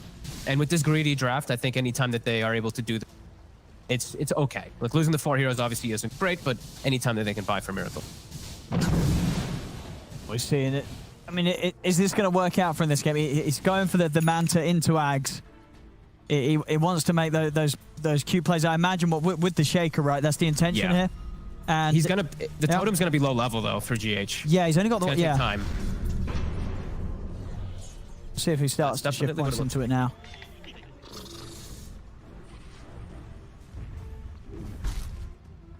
He has a lot of different things that he can do in this game. When he does have Ags as well, like if he turns into the enemy Void Spirit, he gets he has a lot of different plays that he can do. Just has to watch to not get caught too many times. Is really on the hunt. Nisha, Spirit Vessel done. No Manta on Miracle. finds him. They're in with the jump. As you said, Vestal causing huge issues here for Miracle. Can he get himself out? He's going to be dragged back by the telekinesis into the Remnant, but not quite enough damage to kill him. We are coming in with the saving grace of the Doom down on Tanisha as Miracle could turn and fight back. They're able to protect their morph and even find Puppey here as well by the looks of it. They run him down with the Iron Shell damage. Puppey, he's out with the orb. And they got anything else to throw out? Fisher in a few seconds is going to be up before the orb is, but Puppey will have a phase shift to play around with. And he's got him. He's got him, GH. Quick response from Nigma this time around. Just like last time, Secret were the ones with the quick TPs. This time they help out their buddy. And yeah, just getting the coil from the tree line, but not getting any type of silence or disable. He gets the full shift off. Even if he's affected by Vessel, it's full shift. They had Zai. Definitely be able to get the kill, but Zai was busy farming. See it again. He's really able to get the morph off, and he has a lot of wand charges, and Radiant's middle tower is under attack.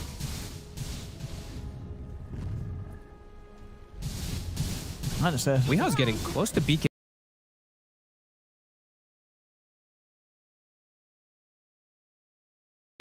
B now too after that, so he's going to be able to be that constant threat of just charging in and letting his teammates set up for their spells, as GH is getting close to a blink, so that'll be really nice when they get these two item timings together. They can off some fights pretty nicely. But now Secret, they see an opportunity for them to get into the Roche pit while Doom is down. And there won't be any chance for the Nigma to get her in time. Speed that Matu tear down the Roshan. Go Aegis, good to go. Blink Battle Fury, his farm's going to continue at a very impressive pace. Miracle. Very even game so far, though. It is. Less than 1k gold lead, and experience still leading for Secret, probably because of this Midas and the way that they did sources early. But yeah, stuff so far from Nigma. It's a greedy draft. They're making it work. And Kuro now blanketing the bottom side with wards. This, to me, says, Miracle, you're staying bottom for the next long time. And this...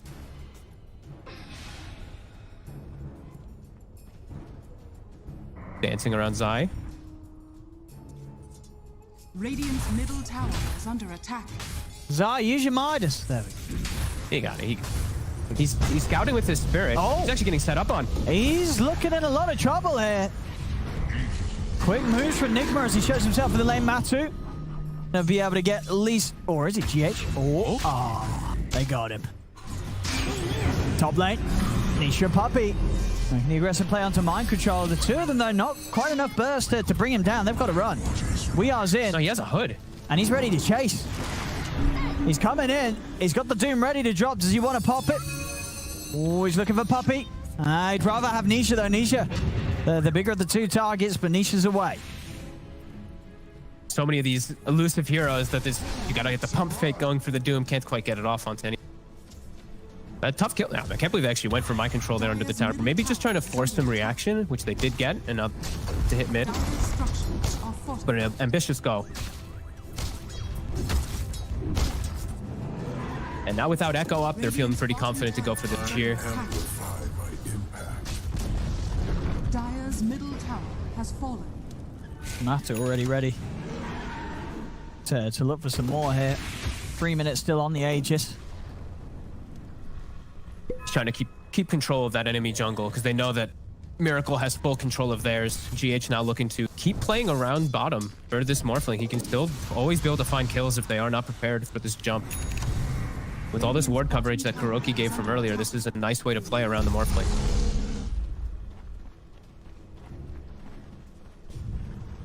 Matu, yeah, he wants to go for this with the surge coming to an end. Oh wow, he's committing, and he's got it. Now this blink, I mean, doing wonders, of course, as well for just chasing down these heroes surging away. He's always ready to catch up. Setting up down for bottom. Look at the vision coverage. 4 wards committed just to protect Miracle bottom. They understand how important it really is. It's saving Private Miracle.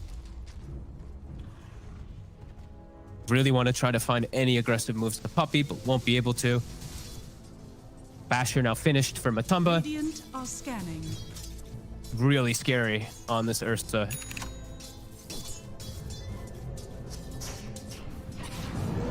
down as well, ready to fight. No, Maybe looking to bait Puppey. Yeah. See if they fall for it. Fisher setup. They're going to come in with the jump, but there's Matthew with the counterplay. Take it straight away, takes down GH. He's going to look towards Miracle. Miracle's trying to run, but the backup's here from Secret. Telekinesis into the Ether Remnant drag back.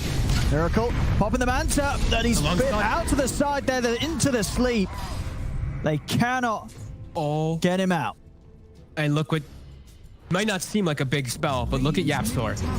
Almost both strength morph, and he has the strength stun. So these are 3-second stuns that he can be dishing out from super far range in the fights.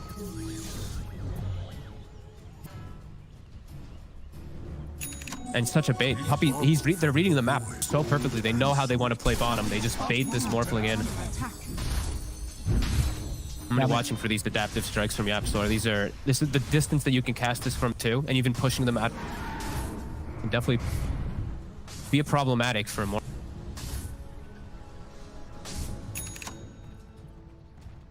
Just like that, up to a 4K gold lead, 8,000 experience. They get the one kill. The one kill on Miracle completely halts Nigma. I mean, you got to imagine that Nigma is going to be much more careful about being baited like that now. Yep. You know, that was definitely a bit of a wake-up call anymore. For sure. Yeah, it's like they love killing Puppey, but, you know, at some point it is a bit of a bait. Even though he is so farmed as these 5 positions always, have to be a little more careful. Puppey has Blink now. Secret probably looking to pick up the pace a bit here, find these opportunities. Dire's bottom tower is under attack. Hey. They really want they do. Orb to scout him out. It's away. Say a sort of a continuation from the last game, where it was sort of just all in on Puppey. That was the strat.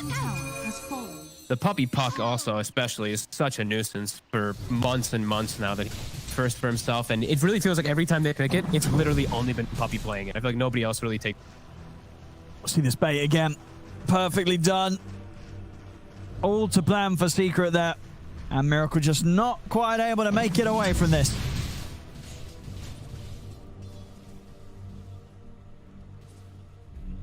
Puppey, having a bit of a giggle there. He's having a good time. He's having a bit of smart. We've got the camera in the right position today. We can see his emotions. I mean, when you can read a play like that, you definitely feel really good about yourself. Yeah. 5, right? You're like, I'm baiting the hell out of them, and then they jump. You're like, myself a little. Zai, there it is. The Aghanims is done. So he has his massive threat potential now inside of these fights. I think you may have to doom him, actually. Pretty sure he's the main doom target for Weehaw. I think so as well. I mean, sure, like Niche is annoying, but he's definitely not going to do as much damage as Zai is running through these fights. Yeah, Zai's going to just he really is going to just take over the fight if he gets like 1 or 2 good spirits off. Yeah. And he's also he enables the rest of his team to do a lot more damage. And that's just going to instantly dispel it. It's just not going to allow him to play. Absolutely, you doom him every time, for sure. And that's the sort of nice thing, right? He's going to be pretty easy to doom right now. There's nothing to really stop him from getting caught out by it. As he's going to be right on the front lines, of course, trying to provide that aura and punch people down. So Weeha's got an easy target in these team fights. Yeah, they still have this base ward, so they're actually seeing Secret set up for this big defense bottom right now. Let's see what Nigma does with this information. Well, actually immediately just gets leashed. Starting to go on him. See what sort of backup they have for him. Into the lift, into the damage from Matuma, and he's dead. And now he's tried to come in on this. He's got to run. He's dropped the Doom down onto the bear, and that Doom's not going to do anything at all. He was trying to do his best to help Miracle, but that's all he had to offer, and it didn't stop him from taking down Miracle literally throughout the duration of that telekinesis. This bear's starting to get very scary. And now, if anything, he actually hurt Miracle more because he gave Doom. So now for the next one, they're just going to blink Doom him. Oh. And the cast range, as we all know for the new Rubik, is absolutely ridiculous. It's crazy, global, exactly. It's insane. And with the Ether Lens, of course, on top of the passive. Yeah, now it's going to be, now it's super hard for Miracle to do what he wants to do and play this greedy pushing style down. And he has committed for that Aghanims. So when Void Spirit gets his Ags, there's now going to be silences for the Morphling too, and he only has a Manta to play around it. There's so much that Miracle's going to have to be addressing. They're starting to take control of this game. Well, sure, only 4K gold lead, but 15,000 experience lead. They're just getting way more out of the map. But 15,000? 15,000 experience. That's a lot of XP. Dire's top tower is under Mind control. They're ready and The waiting. Doom. Straight into the Doom. He's trying to run, and he's going to follow. Maybe they can get a deny at least. Weehar's trying to commit onto the app, so he's put the BKB, but Matu's right by his side. Weehar's got to be careful. As the BKB being used, they'll kite it out for now. Nisha's ready to go back in, maybe when the BKB comes to an end. As Weehar trying to split for the rest of his team. Kuro, they'll try and escape, hidden in the Sprout. Will actually get forced nicely out of it there by the Fisherman GH, and that actually keeps Kuro alive. For now, Puppy's still hunting, and Nisha is as well, actually. They do end up finding him in the trees. Nisha getting the kill onto Kuro. Their best efforts to get him out of there. Hey, at least the Darkseer, at least My Control ate the Doom for his Morphling, Tank right? the Doom. On that initiation. So at least Miracle's probably like, okay, cool. Now I don't have to worry about that in the next 2 minutes or so. Sure. That's something. Still definitely seeing Secret just continue to look for all these battles. And Matt is Zai is so farm right now. Yeah. Zai is doing the Ag Shard build after the Aghanims. I had a feeling he would too, because it feels really cool versus the Morph. Especially if he's coiled. You're always gonna just appear right next to him. Right on top of your spirit.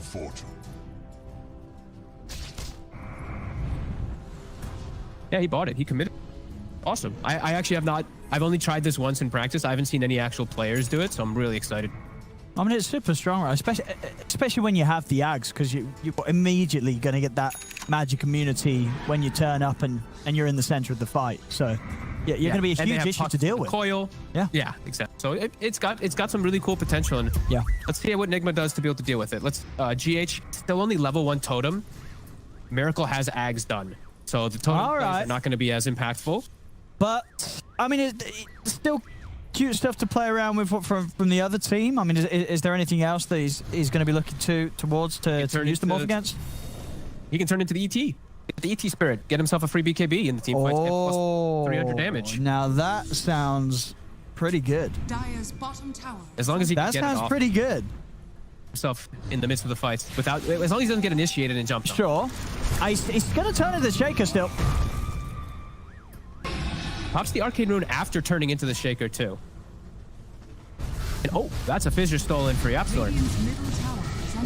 The big steal. Also, for those who don't know, it doesn't really make too much of a difference, but when you steal at Fissure, you get Aftershock. So if someone's standing next to him and he lifts, he'll have Aftershock around him. If someone's standing next to him and he Fade Bolts, he'll have Aftershock stun around him. Point out.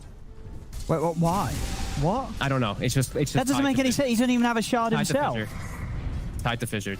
It's just a mechanic. Jump in.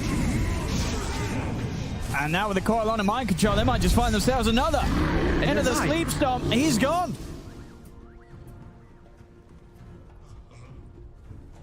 Fight's looking hard for Nigma to approach, even though they attempted with the smoke to swing over to that Rosh. Now with 2 dead, free Roshan for. It really is. Straight to the pit.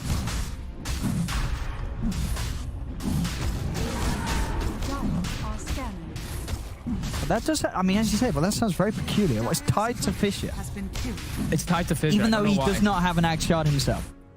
You can even see it too. Like if he's standing next to creeps and he Fade Bolts, you'll see the AoE around him get the little Aftershock stun. It's probably not useful in a lot of situations, but I mean, if some situations it might make a difference. Yeah.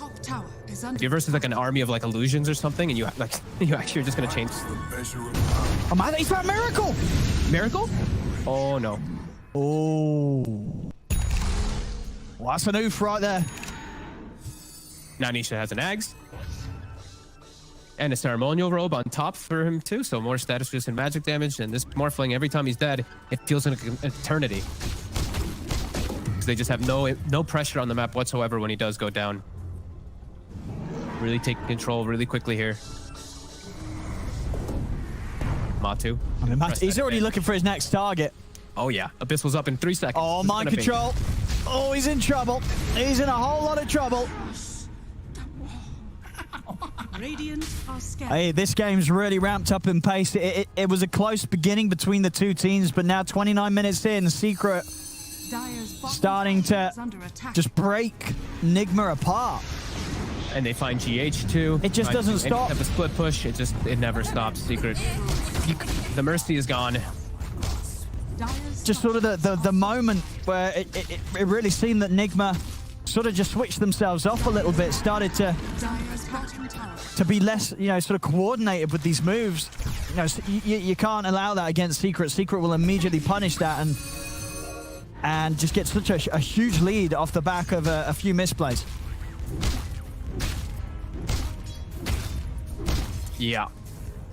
Not seeing much hopes for many of the heroes. Like, it's just Miracle really for any hope in the game. And look at all these counters. Again, my control, bottom 2 net worth. The supports have surpassed them again on the side of Secret. And they just find so much out of the map, and they're just not able to utilize. It seems like both games are not able to utilize their offlaner much. Not able to have my control. We are. I mean, this has just turned into a highlight reel of Nigma's cores dying. Yep. It feels like they can do nothing. Secret just moving around his Hey, unit. got the courier. There you go. Kuro's happy. Okay, he got something. My God. What a beatdown this has become. Everyone on Secret looks like they're just running around doing their own thing now. Everyone's just showing in lanes. They can't do anything to punish it. And it feels a little bit weird, right? So this build from Miracle, and we saw, you know, he's changing into the Shaker, but it just, with the low points and Enchant Totem, what does it sort of offer? Your whole build-up this game has been towards this ability to use it against the opponents, and it just doesn't seem that threatening. No, it does not. And, you know, T-Governor said it on the panel, too. It's like, this Morphling is going to have a hard time until he has his 2 big defensive items, the Mant and the BKB, and since he's omitted from going for the BKB, it's super hard for him to fight. There's so many different silences and control that will take care of Miracle, because the way that Secret covered their draft. Remember, it's first 2 Morphlings, so they knew exactly what to pick and how to itemize versus this pick. Nigma trying to get something on the map here, sitting down toward bottom. Isha. Oh, Isha's in. Doomed. Immediately doomed. This time round, Nigma outnumbering Matu and Puppet. They're ready to chase. They're going to be able to find Weeha. Weeha's going to pop the BKB, try and get himself away from this. Matu's in with the Abyssal. The swipe stacking up as Weeha goes down. The sleep stomp onto Mind Controllers. He'll try to surge himself away. Matu committing with the BKB, trying to run down Kuroki. Miracle's trying to look for some of the easier targets. He'll go towards Zai, chasing him down. He will manage to get the kill. And Miracle, he's cleaning them up one by one. It's working. 3 kills for him as he finds Nisha, and then following it up with both Puppy and Zai getting taken out. It's signs of Miracle starting to do it. Signs of hope as GH is starting to get levels too, so that Enchant Totem is higher level. Yeah, definitely a small game. They need a couple more of those, especially if they can catch Nisha on the front line. Like, Radiant's bottom tower has fallen. Still though, Matu going pretty much unchecked in these team fights, and with the Swift Blink done level 25, he jumps on. He gets sort of 1 bash into to the follow-up of the Abyssal Blade active. He's going to be taking them down 100-0. He's going to kill anyone who shows. Weeha might have to be careful how he shows. Okay, he's okay. Matu's going to back up, but that was a little scary for a second. Nigma, he's back hard. And now they get to get some decent wards out on the map too to control this area for Miracle again. Take rain. Kuroki's, I didn't even notice how farm Kuroki actually was after that too.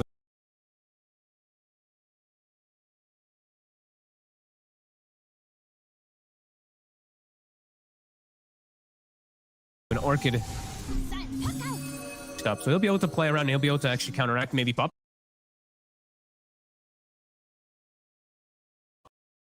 He might be able to do some decent stuff in the fight. Spock in the verse.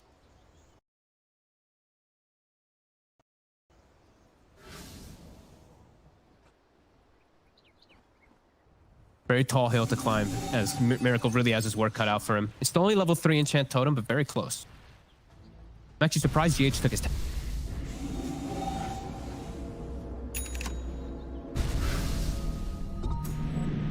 GH also with the force to maybe give some chance to those being jumped upon by Matu. Split them away from the bear for a second. Smoking up, looking to get a high ground advantage. Everything is up for Team Nigma right now. They are kind of split up at the moment. Miracle. They're going to find him. He's just dead instantly. GH. Ooh. And this is, you know, we've seen this happen for most of the last 10 minutes. Anytime that the Nigma split up, somebody's gonna die. Secret, they're gonna be able to get Matu in position, and Matu's gonna get the kill. They just have such distance to be able to catch heroes, really. If they split up at all, everyone on Secret has a way to gap close on top of these heroes. Even Zai with the stomp as a gap closer. Weehaw. Put him outside of the base. He's going to put the BKB in an attempt to get out of here. Matu staying on target. He's not going to chase up to the high ground, though. We are able to step back into the safety of his teammates. He's going for the ice armor as well, too. Ice armor plus his Shiva, so that good defense versus helping him out there. Matu now, they're just going to build toward, I think, Link's on, I'd imagine, on a couple heroes to protect versus the... Yeah, Lincoln's being built on Zai, Lincoln's built on Matu. Shoot up. Nisha's going for the beak.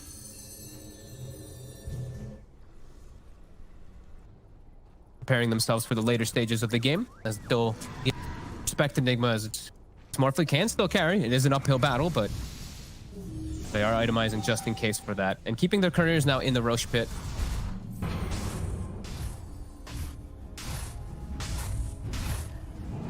The next objective here for Secret for sure. Still don't feel any need to rush it.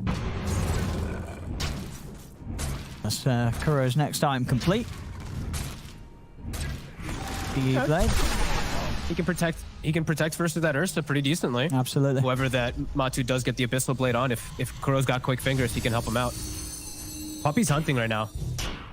Some information with the orb, but an arcane rune spawns bottom. We will jump in. He wants it, and he will be able to get it, but he's had to put the BKB. Matu's in on top of him, and he's down, and he gets the Doom off, but that's not going to be good news for him, as that Doom won't do anything at all. Matu able to easily step away. With Weehard dead for a minute, Secret could look to get some damage done here to the base. Without Doom, I don't know how they hold this. This is going to be real work cut out for Nigma to hold this high ground. It's 45 seconds. Very likely for Arax just down here when Secret does full commit. So maybe just full commit bottom with Kuroki and with Miracle. He's just diving in. He's ready to go under the tier 4s. He knows how strong he is right now, Matu. He's over to Miracle. Miracle is taunted, pulled back by the Remnant. He's dead as well. Thank God. Matu just taking them out inside of the base. He's ready to go for Mind Control again. Mind Control's dead. It's a triple kill for Matu. They just can't fight him. That's a dieback on Mind Control. I'm so surprised they actually came back to the base to defend with these two instead of just consisting with the split push bottom. Matu saw the opportunity. He's like, oh, maybe if the Morphling's showing like that and they see him for even a hot second, they're going to jump him with all this disable and control. Slip up there from Nigma, causing massive problems. That's Matu. The Roche, easily able to kill it. Pick up everything. This shard is very tough to keep track of with the I have to say. The fact that it makes the same noise, I'm like, wait, he's enraging a lot. I think it actually threw off a couple of them in the fights too. Yeah, it makes it very hard for you to sort of plan when to go on him. Yeah. So you don't know if DD's or anything. Yeah. Yeah. And now Lincoln's finished on the Ursa. Lincoln's also, I believe, oh, it actually switched. I went for a Silver Edge instead, so he's just, and they're starting to just get such overwhelming control. 28,000 gold lead and 45,000 experience lead. I mean, it's getting to those sort of insane numbers that we have seen in some of these secret games when they're taking down a team. Radiant are scanning. And they're swinging over. They're predicting the movements. Ooh, can't quite get Kuroki there, but they're predicting that the split push is going to start coming. So they're clearing out those sidelines, looking for these greater treants. Actually got stuck in the tree this time around, but now they can pick up these tier 4 items as well, kit themselves the next battle. Matu's out for blood. He's ready to find someone. Yep. Yeah, Nigma definitely respecting the fact that they don't know what's out here. They're into the base. They give Puppy the refresher shard since he has the Aghanims, so those coils are going to be very effective versus BKB cores. See what they get with this smoke. They're going to try and maybe sort of bait Kuro up top. It's only Puppey. Get Puppey again. Here comes. They got Puppey. We are kind of trapped. Are coming. Dude, he's trapped by the two fish. Ooh, that was a little spooky there. Was trapped momentarily there by the two fishes of his teammates. But he's able to get his way out. Can he get on it? He wants to jump. Waiting for Matu. He's in onto Nisha. Nisha's pretty tanky though. Buyback's going to come out from Puppey. They'll be able to block him off with the Fisher. Over to the side. Puppey looking for the counter initiation of Matu. He's ready to start charging in. He's going to begin to run them down. Zai's in with the stomp. A Stolen Dune drop down onto Weeha. As Weeha's out, Nisha will end up living. Gold and sweet. Puppey's looking for a catch. They actually see Miracle for a second here. He has the blink. The catch. He's got the coil down. It's going to give time for Matu to close in. He's got a few stuns to throw out here, but nothing else left to save him. Miracle out of the game for 100. No buyback on the morph. Secret 30,000 gold lead. He's even finding his own little bit of action down bottom. Kuro in the trees, trying to run away from this. He's ticking down to the Spirit Vessel, trapped up by the creeps. Kuro's down. They're taking the base. As it really does seem there's nothing that Nigma can do right now. No, and Puppey level 25 before Nisha is just by the way there. Even before his eyes level 21. I thought mainly high level is just cleaning up the base, no morphling. Again, Secret. Masterclassing at 32-14. There was maybe some small hopes for Nigma in the mid game, but Secret just barely giving up any of these kills. Like Matu 16-1. Core heroes again. It just fell apart so quickly for Nigma in this game. You know, when we look back to the early stages where it was close, but when it fell apart, it just really fell apart. That whole period where they were losing core after core in all these different situations. Matu jumping in. The invis will save him for now. As we are... he actually reveals himself and allows Matu to just jump back in on top of him. Stolen Fisher out. We Are's dead. He has got a buyback available, but mind control, he does not. They'll have Miracle back in 20 seconds. Maybe they'll give it one more chance here. Secret, they're ready to close it. They're onto the tier 4s. They've got the fortification. Miracle up in 10, along with Kuro, GH, and a Weeha buyback. We'll get one more shot at a fight at a 43k deficit. Yeah, all 5 45k now at the top of the net worth. What can they pull off? As Puppey's already in, tries to put the refresher, but he instantly gets silenced. They got the Stolen Fisher. They were out onto pretty much the entire team. They're catching the 4 of them, Yapsaw, as they're ready to take him down one by one. Miracle has to wait for him back to the safety of his fountain. We are trying to run down Puppey. He wants to kill Puppey. We'll see if he gets him inside the base. Meanwhile, Nisha and Matu looking for the kill on Miracle, and they'll get him. Matu in on top of him once again, and Weeha won't even be able to get Puppey as Puppey taunts him, running away. And now Nisha's ready to come forward as Weeha, he'll live for a little bit here with the cloak. He's out to the side, but they've found him. Another Fisher dropped down from Yapsaw. Weeha just being toyed with by Secret as he'll go for the TP out with the remainder of his BKB. He'll get away, but the Ancient in a whole lot of trouble here. Matu, he's more than happy to continue to pad his stats, pick up more action. As Secret just playing around with Nigma outside of the fountain. In they go, onto Weeha. He will live again, GH. Just having a bit of fun here, dropping Echo Slams as Matu, he's ready to dive. Into the fountain he goes, takes out GH, takes out Kuroki. He's going to be able to get Weeha as well. They'll call in now. They'll tap themselves out. GG is there, 45k lead to end it up, 41-16. As Secret, both of these games just looking to be on a different level. Nigma were not prepared to keep up with them today in either of these games, Fog. No, and it's some small, clever things that they definitely do with their drafting in their lane, right? Just putting the Ursa mid, putting the Void Spirit bottom to set themselves up for this really dominant Ursa to take over the game. And then just they play this